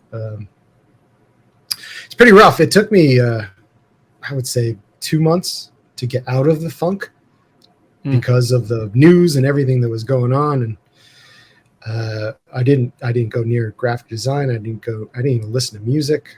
I was just so depressed, I guess. And in tour mode, there's a tour mode, there's like life mode, and they're 2 totally separate things. And I the whole time my body's like, you should be on tour right now. And it's a weird feeling. It's like this anxiety of wanting to get on stage and have a good time. And none of that was happening. It was just all bad news. It's just all negative stuff. So it was a weird reinforcement of how this could all go away really fast, and to appreciate every single moment that you have on stage and every single show that you play and not take any of it for granted. It's thank God we're back to normal. Thank goodness everything's the right way right now, and we can enjoy ourselves back at a show. I guess the question I was going to ask is, did that allow you to, I guess, I don't want to say be more in the moment, I guess, because we kind of already addressed that, but did it give you make you appreciate it more than you maybe had? Yeah, absolutely. There was nothing I wanted to do more than go back out on tour and play shows again. And when we officially got the green light to do that, that's exactly what we did. I think we were talking about recording and doing this other stuff. We put everything aside and just said, let's just go out and play. And we did that live Palladium thing. That was super duper fun. And that was the first time we had all seen each other for about a year or so, maybe a year and a half since we left each other, left the tour bus and went our separate ways. So in some respects, that show, the live at the Palladium thing that we did, brought us back together and brought all the exciting tour life back to the forefront. And God, just made us salivate to get back on the road. It was just eye-opening to see how things can change so fast. That was a weird one. That live thing we had to. So we recorded all of Atonement and we recorded all of the first record live, and we had never played half the Atonement songs together live. And there was a few songs even from the first record that we never actually all fully played together, or if we did, we hadn't played them in like 20 years or so. So you got to relearn these songs. Some songs you've never played before. You got to keep those in your mind and remember to play them like you've played them forever, like this whole time. Then you got to stand on stage and pretend to move while there's nobody there to give you like encouragement or like give you that like excitement of a crowd, and you're just nervous because there's just cameras in front of you, and in my headspace was just that, don't fuck up, do not fuck up, do not fuck up. Oh, and you're supposed to be moving around too. You're supposed to be pretending that you know these songs, so walk around, you idiot. Do something, because you look like a moron standing up there just trying to figure out what the heck you're doing. But just a clinic on getting things done and getting things done fast, I suppose. I almost expected you to pull and do like what AEW was doing and at least have like the crew or the people that like be there or be audible or be seen like clapping for you or whatever, or be like your crowd, because like they were the only ones that could be there. Yeah, well, we fly the crew in from everywhere, and even the band members live kind of all over the place. So it would be torture for them to come and not get paid and just stand there and fly in and watch us perform rather than work. So we didn't want to be mean to them, so we waited till we could. We definitely helped them out as much as we could with government grants and as many different things as we could possibly do for those guys, because that was our main concern. Was some of those dudes have families and kids, and it just really sucks to be promised a certain amount of money and not be able to get it because of what's going on in the outside world, or a tour just coming to a halt really fast. I just feel bad for those guys in general. As someone who doesn't look back very often and has a bad memory, I was going to say, do you remember the first show back? And is there something that stands out, like upon walking out on the stage, being able to play for the first time after not being able to during COVID and all that? Is there a moment that like just sticks out to you? It's all a blur. It's all a blur. But I mean, that whole tour, just I remember the first tour back just thinking, wow, this could have been over, and now we have a second chance to get back in front of people and show them how much we love to do this, because we really love doing it. And we know that it can't last forever. We're getting at that age where I don't know how many more albums Killswitch has left to do. Maybe this is the last one, who knows, but giving it our all for as long as we can, and now we're able to do it again because shows are happening. So we're going back to Europe for the first time since the pandemic. This time around in August. It's just really exciting again. Sometimes, the flights over there and travel and sometimes, I'm not going to complain about being on a bus, but sometimes even the buses are just not as what you'd expect. And touring in Europe can be a little bit less than touring in the States, even just with being able to communicate with people in so many different languages and being vegan and hard to order. But I cannot fucking wait to go. I cannot wait to get there. There's nothing I can even think of that I'd rather do. And we're doing some pretty fun festivals this time around too. Dynamo for the first time. Can't wait to do that. That's really exciting. Doing Vakken again for the second time ever. Last time we did that, we shot the video for This Is Absolution, and Howard was in the band. So it's been a long time, and I'm really excited. I remember it was like 80,000 people last time we played. And I was so nervous because Vakken is like that one really metal festival where you got the no shirt wearing, leather vest, beer drinking, tattooed guys who just came off a Harley Davidson ready to party, and they want to see metal, goddammit. And if you're not performing as hard and as heavy as they want you to be, I don't know. I don't even know what would happen. I had these images of like cabbages getting thrown at us. We were sandwiched in between the reunion of At the Gates and the reunion of Carcass, and we were right in the goddamn middle. And those are two of my favorite bands. And I felt like so small getting on stage, playing in front of and in back of those bands. And I didn't look up for like 3 songs, and then I looked up and I saw that people were enjoying it, and then I could get into it. But that was more to come, I suppose. Here we go, round 2, Vakken. Hopefully it goes well. One of the cool things we are doing though while we're in Europe is we're playing Bloodstock, which is in the UK in Derbyshire, and they asked me if I wanted to do an art exhibit at their little gallery they have it on site. So you can go there to the festival and check out a gallery. I think I'll do the 20 or 21 different prints. I'm not positive that some of them will be for sale, but it's the second time I've ever done an art gallery thing, and it's really fun going through old files and seeing a lot of terrible work and maybe occasionally some stuff that was appropriate for something like this, and just going through everything I had for a couple of weeks and figuring out what made the most sense to encompass. Wow, it's 92, so it's been a long career of junk and crap, and I'm just grateful people like some of the stuff. So it's just, I just wanted to mention that the art gallery is going to happen, and I'm really excited about it. See, you say something like throughout the whole thing of like, oh, it's junk, it's crap, it's whatever, all these things. But then you talk about, and I could even see it, and those that will eventually watch the video version of this, you could see that you're like genuinely excited about doing this exhibit. And so to me, it's like one of those things where I would feel like that's something you would want to pursue a little bit more. Just a different facet of showcasing your art in a different medium. I think I said before, I'm really hard on myself with that type of artwork, and I just constantly want to keep revising things. That's why whenever I do re-releases of records, they usually come out 1,000 times better. Like I did an End of Heartache re-release, gatefold cover, and As Daylight Dies, and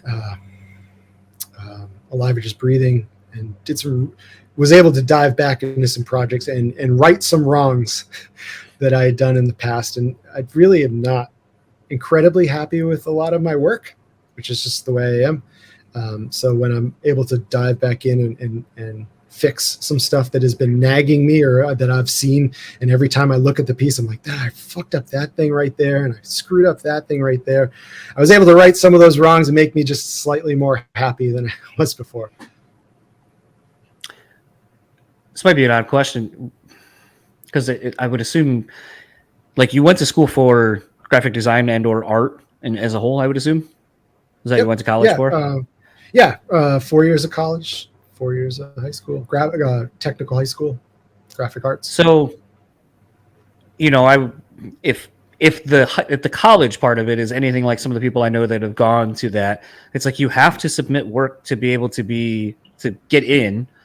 And then in order to get like your degree, usually you have to pass like, which I think we talked about this previously, which is weird, going to school for something that's creative, being judged on art that you created because it didn't quote unquote follow rules.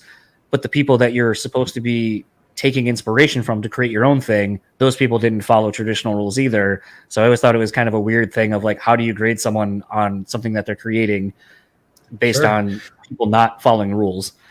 Not only that, but I also got you can't keep doing music stuff. Stop with the music projects every 5 minutes. In college, my thesis, almost everything I did still revolved around music. Like, okay, great, you can do that. Let's see you do something completely different, because you're not going to get a job doing artwork and music. Okay, I'll show you. But I was going to say, like, my question is, and I'm really fucking bad at this. Like, I'm bad at taking compliments. I'm second guessing myself to death. I don't think anything I do is usually good, like, or great or anything like that. I could be like, oh, well, here's where this wasn't good or whatever.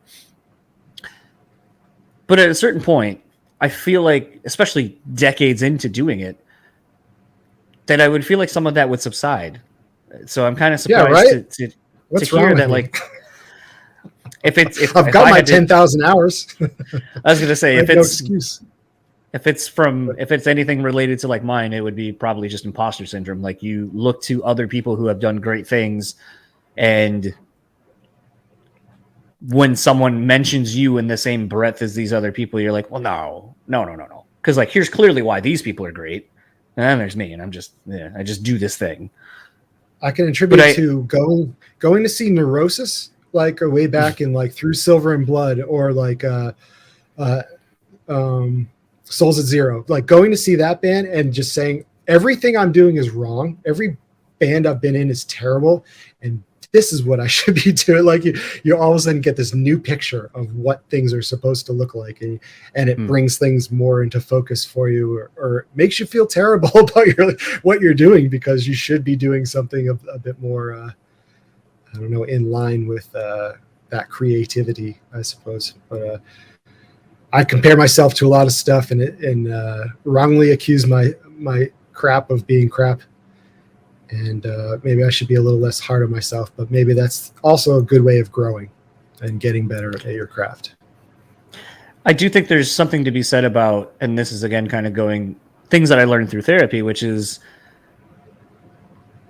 discussing and understanding that like you are good enough or something, and obviously the opportunities and achievements that you have redundant statement, but achieved aren't just because you happened into them. Sometimes like the opportunities are, but what you do with those opportunities are based on you knowing and being confident in what you deliver. Like, I would assume you wouldn't pitch yourself to a label or a project that you don't think you would be able to kill it at. Right, so exactly. It's like, why wouldn't you take that same level of understanding of yourself and your craft, and also speak to it in such a way that you're like, I am this good. I know I can do this thing, and I will do good, and change the vernacular of how you speak about it, and see how it changes your outlook on other things. And it sounds hippy-dippy to say it like that, but it's like, I have noticed that instead of like the job, I mean, granted, I'm leaving the job, so take it for a grain of salt, but the reason I left the job was for a lot of other reasons. But I went into the interview, and most of the times when I would interview, I'm like, well, I know I can do these things, or yeah, I can do that. And I went into this one going like, I will do this. I know I'm good. I know I can do this. And I went into it with more self-confidence than I ever have doing anything else. And it was the thing that like made them pick me, because they're like, everyone else kind of said the thing you said in the interview, where you're like, some people will tell you like, yeah, I think I can do, I think I can. And I go, no, I am going to do this. I will do this. And I did all those things. And it's one of those, it's a thing where like going to therapy and just realizing and understanding like how we speak about ourselves and our abilities can change our mentality about what we do and how we perceive ourselves. Because I think we are our own worst critics 100%. But I also think, because I hear a lot of myself in you, that I speak kind of like, it's almost like a guard, where it's like, because I feel like it comes to this thing where if someone's like, oh, that's not that great, you're like, yeah, man, I know. And then you have like, it's kind of like you already said it was. So therefore it's like a defense mechanism. And I feel like it's a thing for me where I can see it in others, and then throughout this conversation, I've heard you kind of do it, and I know we don't really know each other well enough for me to say something like this to you, but like, I really hope you understand that like you are really good at what you do, and you obviously put a lot of time and effort and care into everything you do, and it does come across. And I think that like it does kind of bum me out at times to know that there are people who are really good at something and just maybe don't give themselves the permission to vocalize it to themselves. Well, I appreciate that. There's a fine line between taking yourself a little too 100%. seriously and, you know, yeah, in general, I don't particularly like my work, but that's just a thing. I think that's a good thing. I think it strives me to get better at what I do and maybe learn a little bit more and take more care. I think you were talking before about people doing really fast artwork. That's when mistakes for me happen.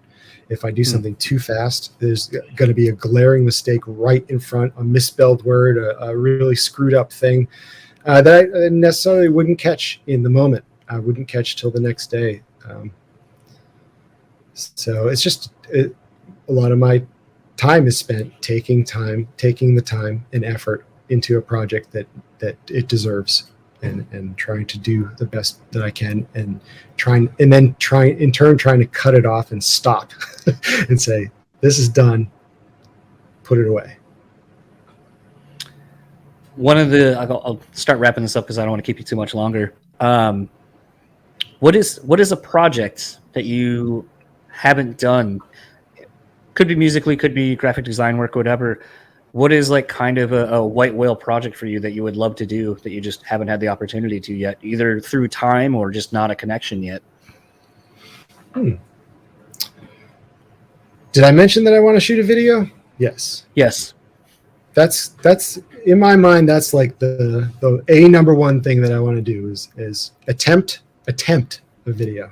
At least see if I can do it. Like, you know, just to see, even for my own satisfaction, if I can pull it off. So that's like the holy grail thing for me right now, only because I probably just started learning After Effects and I'm just so jazzed about putting things together, and almost instantaneously something looking real, looking like a real product. It's very fast. I can get something done in like an hour. Whether it looks good or not is a different story, but it's just through knowing other programs really well that program seems to slide in and fit really well. Almost like skateboarding when I was a kid and then going to snowboarding. It's like it was a tremendously easy transition, and I almost felt like I was pulling the wool over someone's eyes, because now all of a sudden I'm on a skateboard and it's strapped to my feet. How much easier is that? You know what I mean? So hopefully that explains it.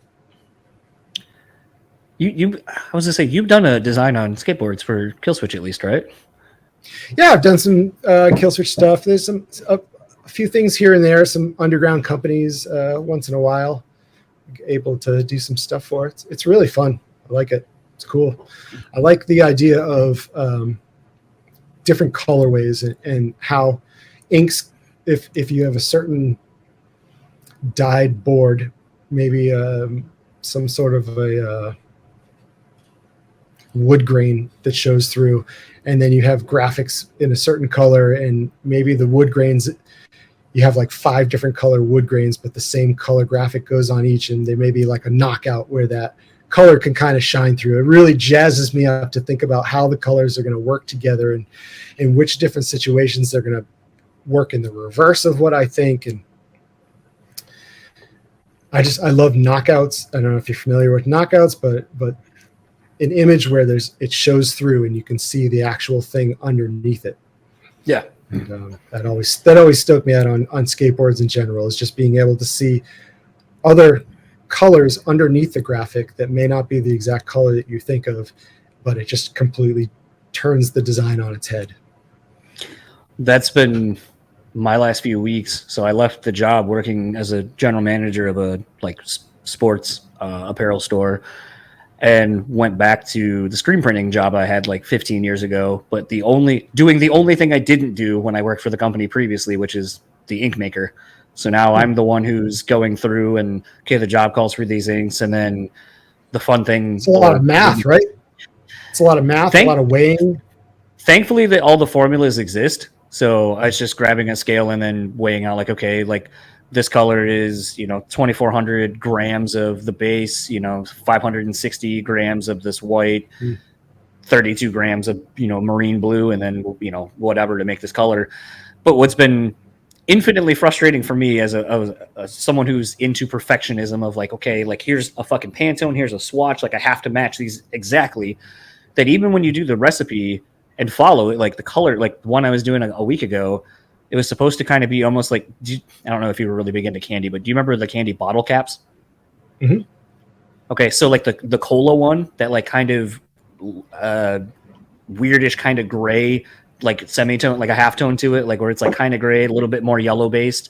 So there was a color I needed to be like that color, and the formula when I did it was more of like almost like a skin tone, like a peach kind of skin tone. So then I had to figure out based on what it was, and then that's where the math kind of comes in, because it's like, all right, it's 4 colors.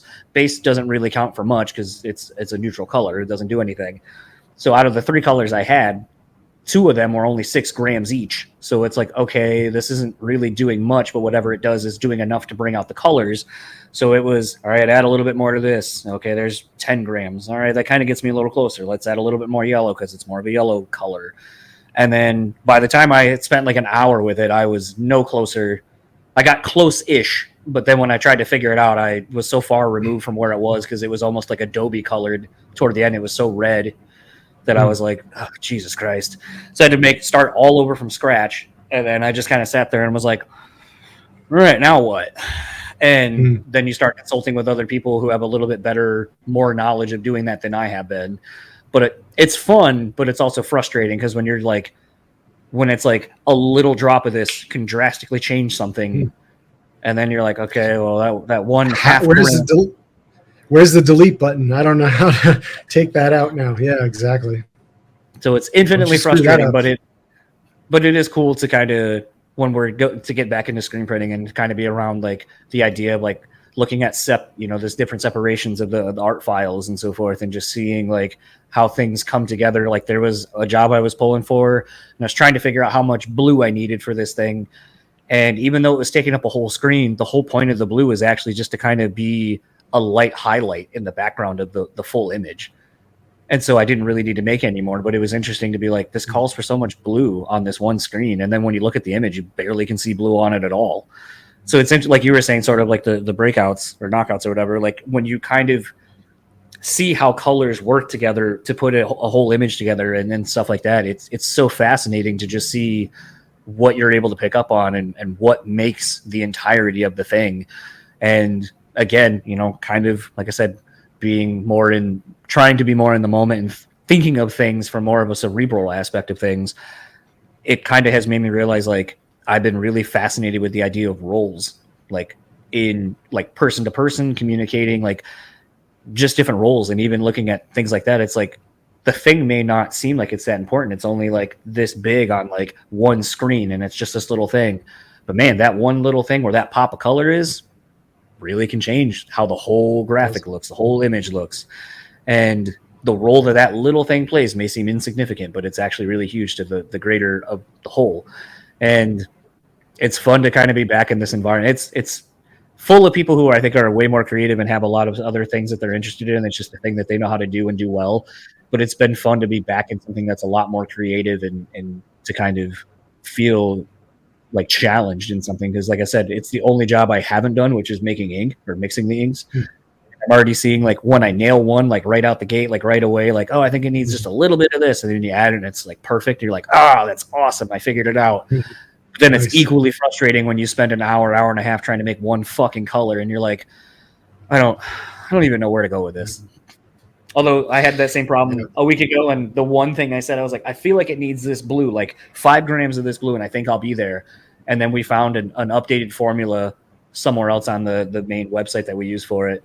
And that was what it called for. It was like 5 grams of that blue I said I think we need. And I was you're like, getting the feel for it now. I'm not an idiot. You're well on your way to your 10,000 hours of figuring out what stupid colors make colors change. Yeah, I already made I've made one terrible Pantone joke already, so that was fun. That seems very tedious, but if you like what you're doing, that's pretty awesome. I think I'd pull my hair out of my head because it definitely takes a while to get a feel for what colors are going to affect other colors.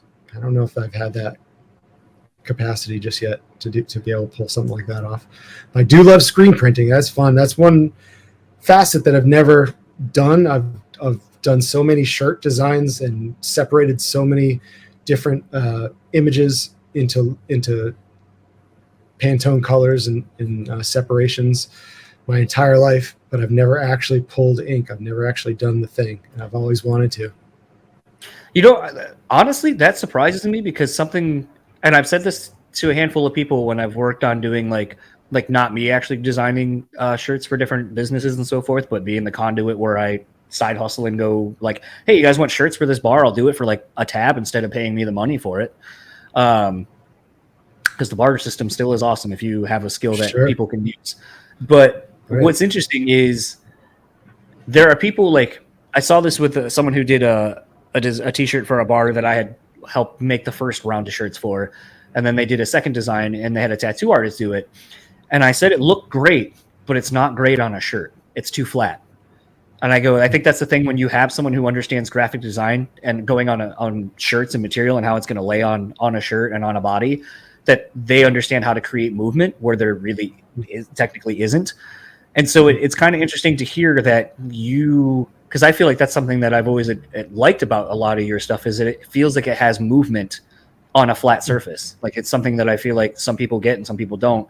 So to hear that you've not really taken it to the level of like actually putting, screen printing in some minimalistic format, that it's interesting to see that you've somehow nailed being able to create an image that looks good on a shirt and has that movement that a lot of people I think aren't good at. I definitely had a lot of time, a lot of mistakes, definitely way over 10,000 hours of creating t-shirt designs and figuring out what works and trying to get like, I call it action, but you call it movement. Just like you got to relay to the person looking at it that there's something going on, that there's something happening, not us. Something's, some bands like stagnant images. I'm more of the in your face kind of really big, bold. It's got to say something without words. Bang. That's kind of what I go for. Well, I mean, indirectly, just even looking at behind you, a lot of the stuff I see behind you on those skate decks, it's more of an image, not necessarily the words on it. So it doesn't surprise me that that's sort of where you draw your own inspiration from for that. The other thing I was going to ask, have you gotten into toy making? Because like it seems like now doing custom toys has become a thing. And I feel like that would be something that you would be interested in dipping your toes into. I would be, but that would be learning 3D modeling. And I don't know that I have time to do that. It'd be really fun maybe to create something and send it off. I know my buddy Toby from Devil's Head Records, who used to put on all the Aftershock stuff, has been doing a really cool toy line. And I really admire the stuff that he does. It's really fun to think up new colorways of the same figurine and put out, limited editions of everything. It seems like an avenue that I could get into pretty easily, but it would take probably learning a 3D modeling program or even be able to draw for that matter. I'm not an illustrator. Everything I do is done through camera or just like buying and mixing graphics up with other graphics to make a brand new thing. I wish that was one aspect I also had under my belt was in being an illustrator. But right now, I'm really enjoying being an art director, so I can hire illustrators to do my illustrations for me. I'd be interested to see, and this is just kind of like in the term of sports, like or I guess even wrestling, fantasy booking here.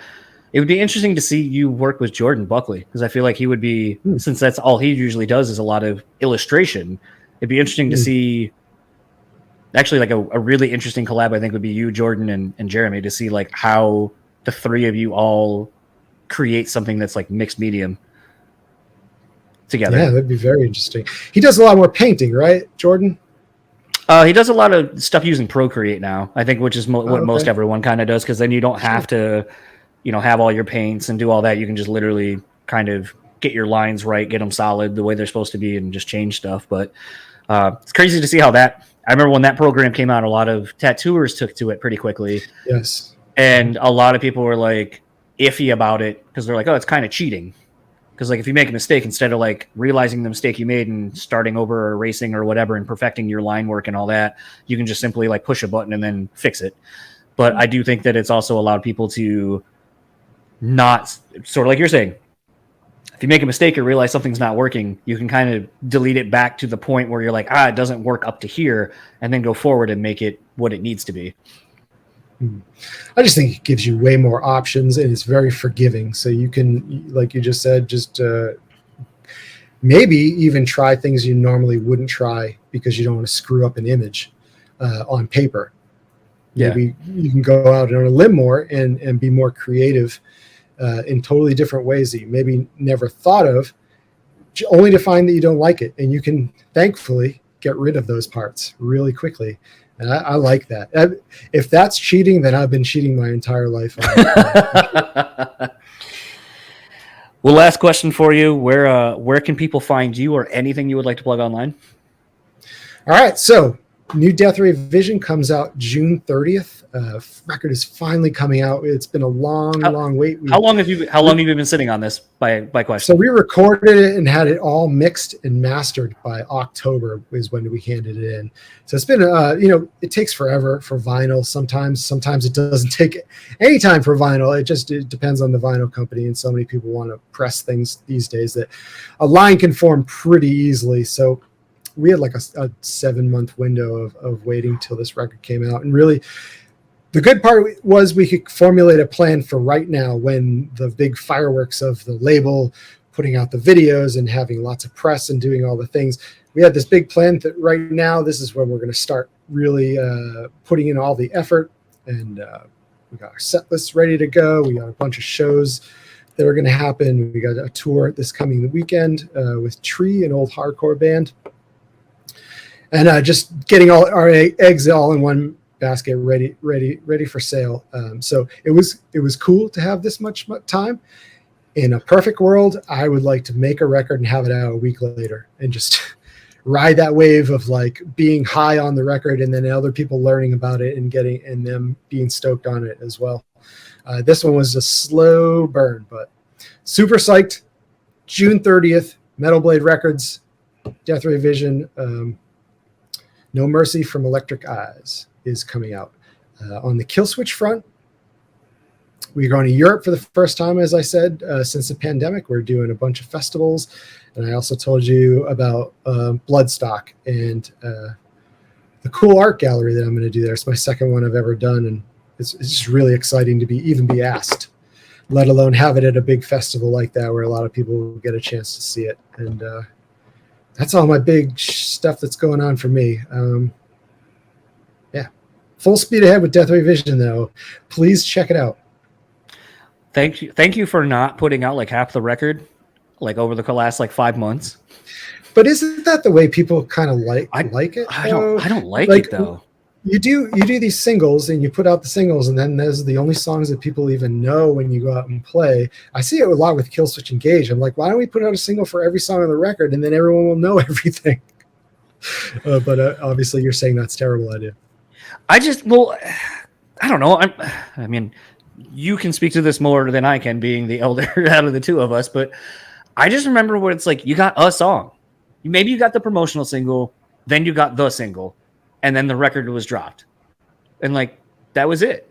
And I mean, I guess I get it. Like the day and age where like maybe the record was front loaded and the like first two singles, or if there was a third eventually, were like the only good songs. So fans, especially in the day and age of like when it went away from like CDs being $25, or even when iTunes first started and you're paying almost $20 for a record and you couldn't buy singles and the record's garbage. And you're like, dude, the only songs that were good were the 2 or 3 you released. Like, I get it from that perspective of like buyers were burnt out of spending their hard-earned money on something.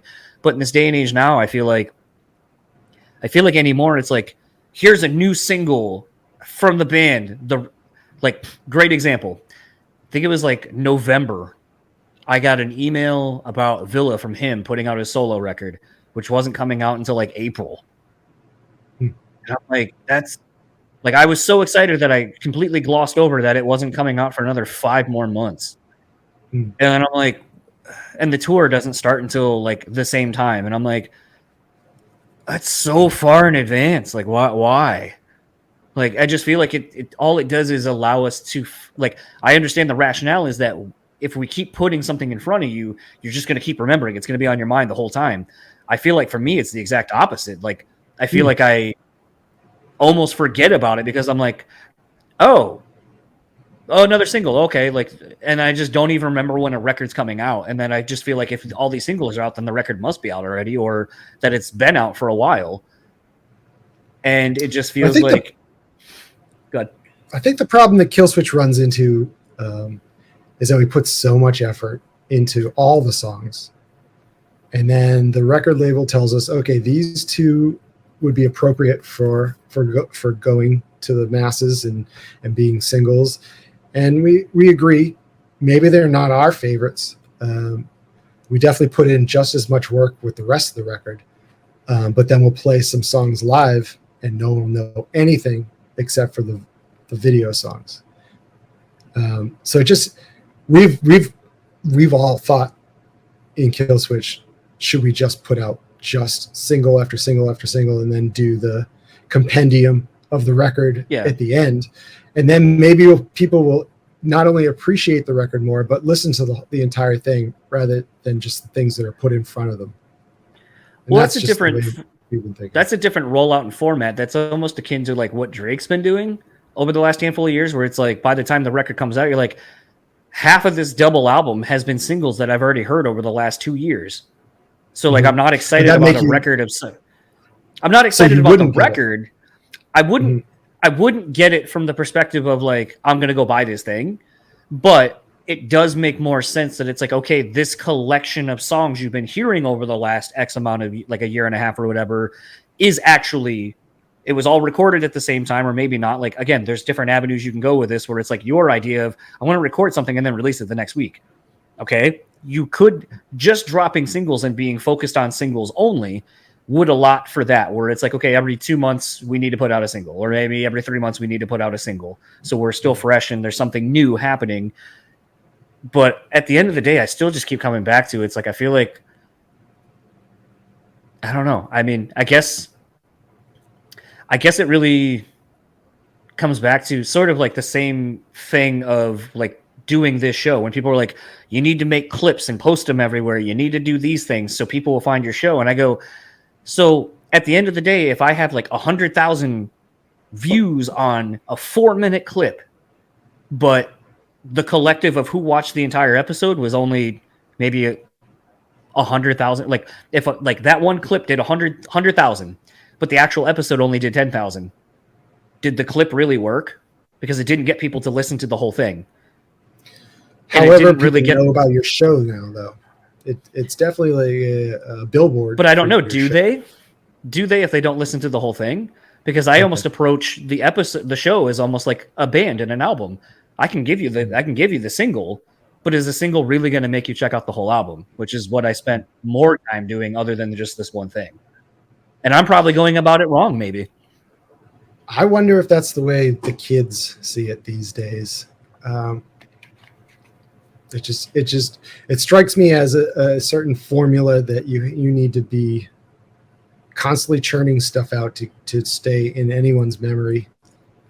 And if you just put out an entire record, a lot of the songs that you worked hard on can essentially be lost and not taken as serious, even though maybe all the songs of the record should be taken as serious as the single.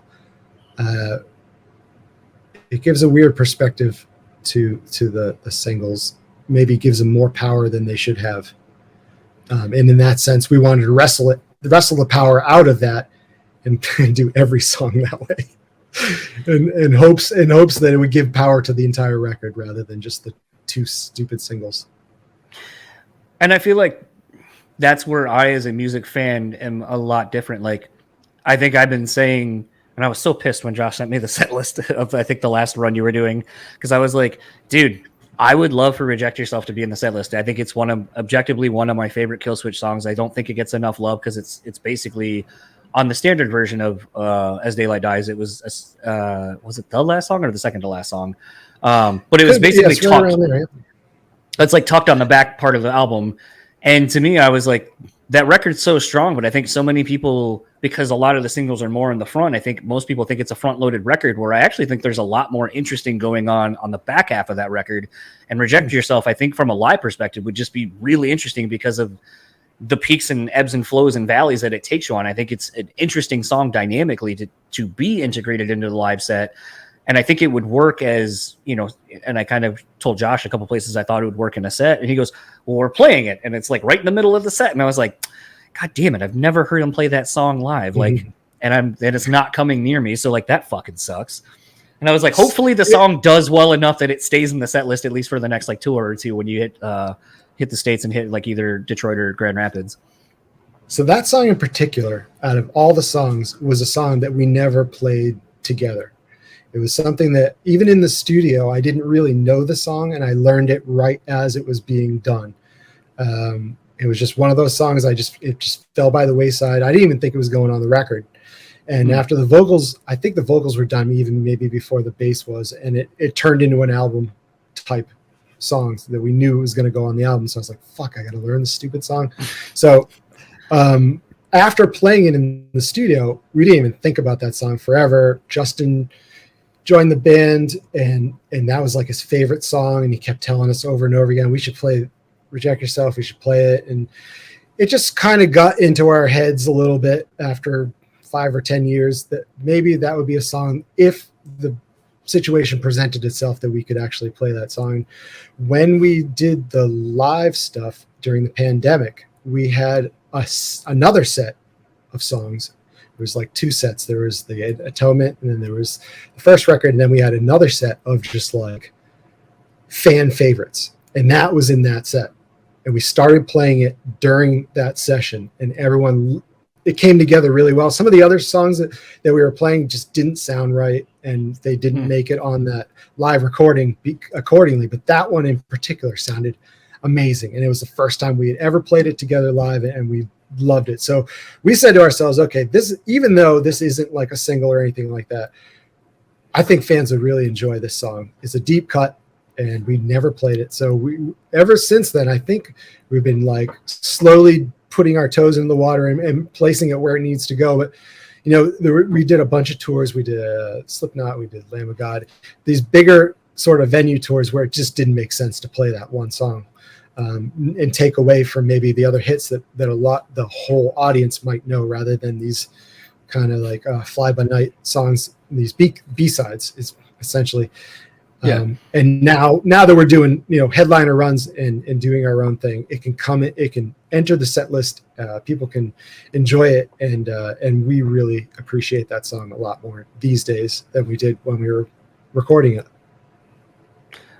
So did it go over well? It's been going over really well. Yeah. Really? Okay. Yeah. Because like when I talk about it to people are like, either it's a huh, or it's a fuck yeah, dude, that song rips. And it's like, there's not really much middle ground. So it's like, you know, you always hear on like Josh's show and other people's show where it's like everyone requests like the weird fucking song, and then we play it, and then everyone's just like, or you just see everyone go to the bathroom. So yeah, I was trying to figure out if that was what reaction that song got, because hopefully if it did well, then like I said, it'll stay in the set list, hopefully. Yeah, Adam is a really stickler for seeing, like, we'll play a song once and he'll say that didn't go over well, we're never playing that song again, type of situation. And then we can maybe 5 to 7 years bring back the song and try it again. But I don't know that that's the greatest way to go about things, but that has been our MO for forever. So if there's a song, someone, you know, a deep cut that people have wanted to hear, chances are we probably played it and did not get the great reaction that we wanted and have never played it again. Just one of those things. That reaction that you're talking about happens very often, but not for Reject Yourself, thankfully. Awesome. So we're playing it. Awesome.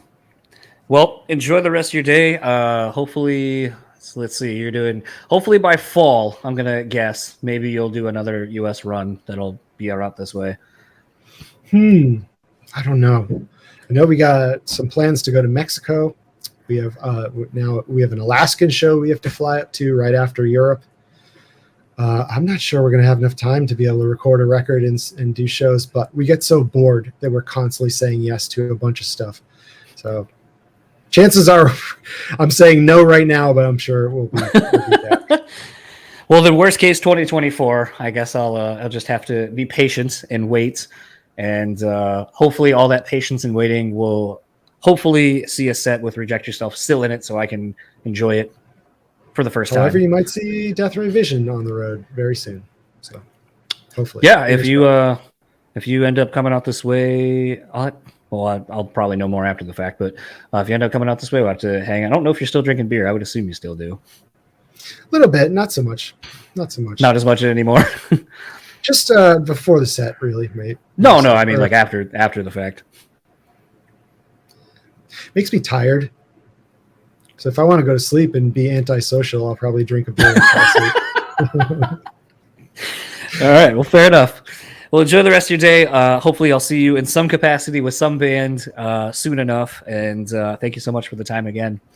Thank you. I appreciate it. What a long interview. Well, it's not 2 hours. Yeah. So that was my conversation with Mike D, again, of Death Ray Vision, whose upcoming album, No Mercy from Electric Eyes, is coming out this Friday, as of when you're listening to this.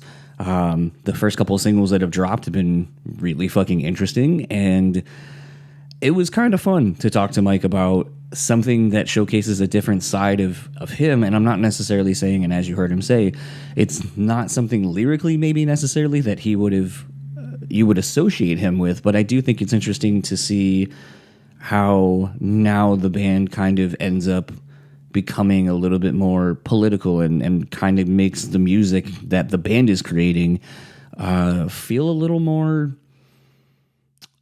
important is the thing I keep coming back to. It feels like this is something that needs to be said. Some of the music that is coming out, a lot of people made the comment during the Trump administration that, where are all the great punk bands? What are all the great, kind of politically charged music that, was so prevalent during, the Reagan era and so forth? And I feel like we might look back on this new Death Ray Vision record sort of as that. And it's interesting, too, because I feel like it gives the band a new sense of life. They've, the record before to this one, I feel like it's just such a different band. It sounds, I don't know, like I said, I keep coming back to it. It sounds alive. It sounds important, is a phrase I keep coming back to when I listen to the tracks. Something else I kind of wanted to hit on too, kind of in the intro, I had kind of talked about, understanding intentions and just kind of being more aware of things you're saying, acting with purpose and so forth. And another thing I've really been thinking about since this chat with Mike that I kind of want to put out there for someone maybe who doesn't take the time to celebrate themselves, I guess, for lack of a better term, because that was something else that Mike and I kept talking about through this was why we tend to downplay our own worth, downplay our own abilities. Sometimes people are just not good at taking compliments or feeling good about what they do. And I do understand that it's tough sometimes to give yourself or allow yourself to feel good about something you're doing because you feel like maybe it's coming across as too braggy. But I'm going to take a moment to talk about something that I experienced this past week, and it was something that made me feel really proud of myself. And when I say this thing, I don't mean to say it in such a way where people are like, dude, fuck this guy, he thinks he's so cool. But it's more that I really had to just kind of embrace it because it was fucking happening. So my wife and I went to go see The Used the other day. They came through with Don Broco and Pierce the Veil. Shout out Amy as well again for helping me get tickets to that because for some reason tickets were astronomically a fuckload of money. My wife really wanted to go see Don Broco and The Used, and she doesn't really ever ask to go to a lot of shows. So it was one of those things where because of the podcast, I was able to finally swallow my own pride and actually ask for some tickets or to buy some tickets from some other means other than trying to spend $200 each on these tickets. But it was a thing where I'm sitting there, and right before we ended up going to the show, I got my payout from podcast sponsor money. And so I upgraded the tickets we had so we could go to like this venue has like a VIP section where you can like have access to like a bar just for those people and a bathroom. The bathroom was the big one because I knew the show was almost sold out. So I wanted there to be like less bathroom people that I'd have to deal with waiting in long lines and so forth. And was a thing where I'm sitting there watching The Used and having a fun night with my wife, and you know, I'm listening to The Taste of Ink and that song. And if you listen to the Jeffa episode, you know, I talk about how growing up in a small city, hearing that song, making it feel like it was okay to be from a small city and have big aspirations and going for it and getting out of that fucking environment that keeps you down. And to have been listening to that song for 20 something years, just, it always hits me when I hear it in different points of my life, doing different things, like, you know, being on a shitty tour that I booked with a band from New York and being on the road, going to places I've never been, and that song pops on and it makes me think of that.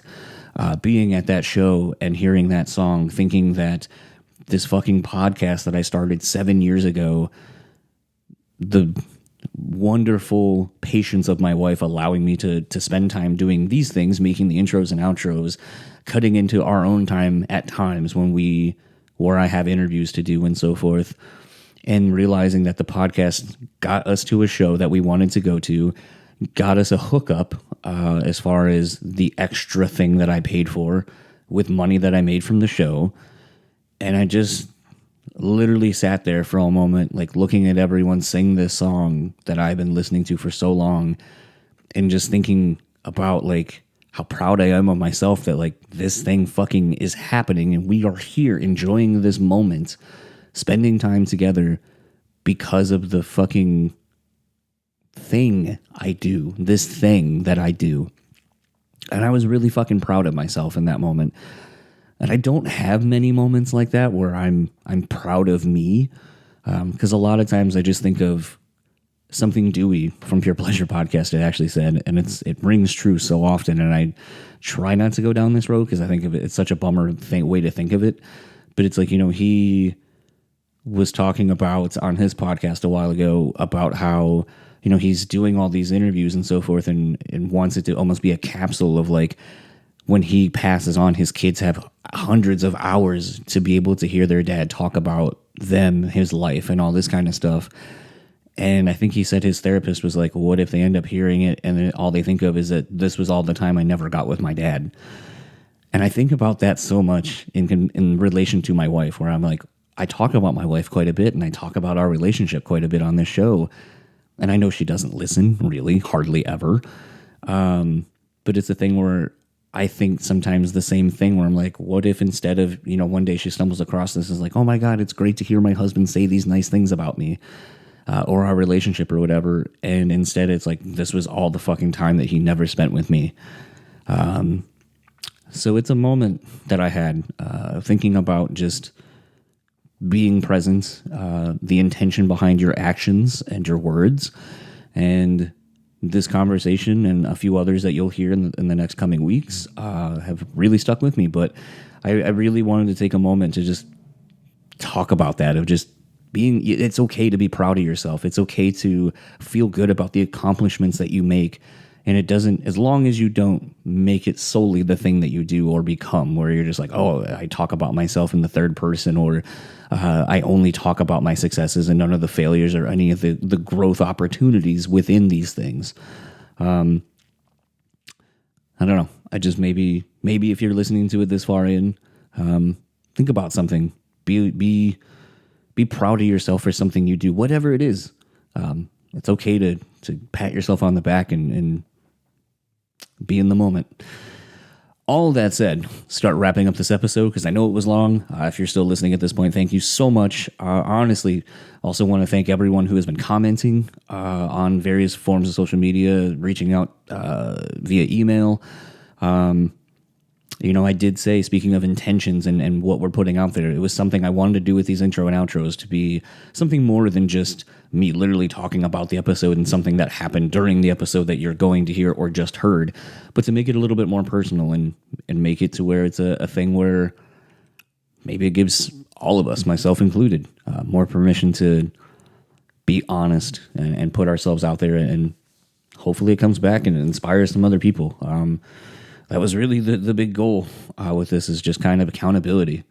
So all of that said, if you would like to keep up with Death Ray Vision, you can find them on Facebook at Death Ray Vision, Instagram at Death Ray Vision, and Twitter at Death Ray Vision as well. If you'd like to keep up with Killswitch Engage, you can find them on Facebook at Killswitch Engage, Instagram at Killswitch Engage, and Twitter at KSC Official.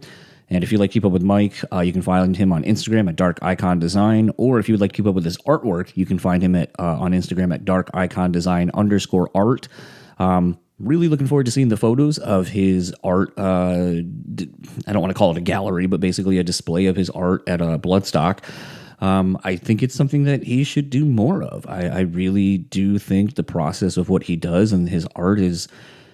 He has a style, and it's so fucking hard for people to get a style that's so identifiable right out the gate. When you see a Mike D piece, you know it's him.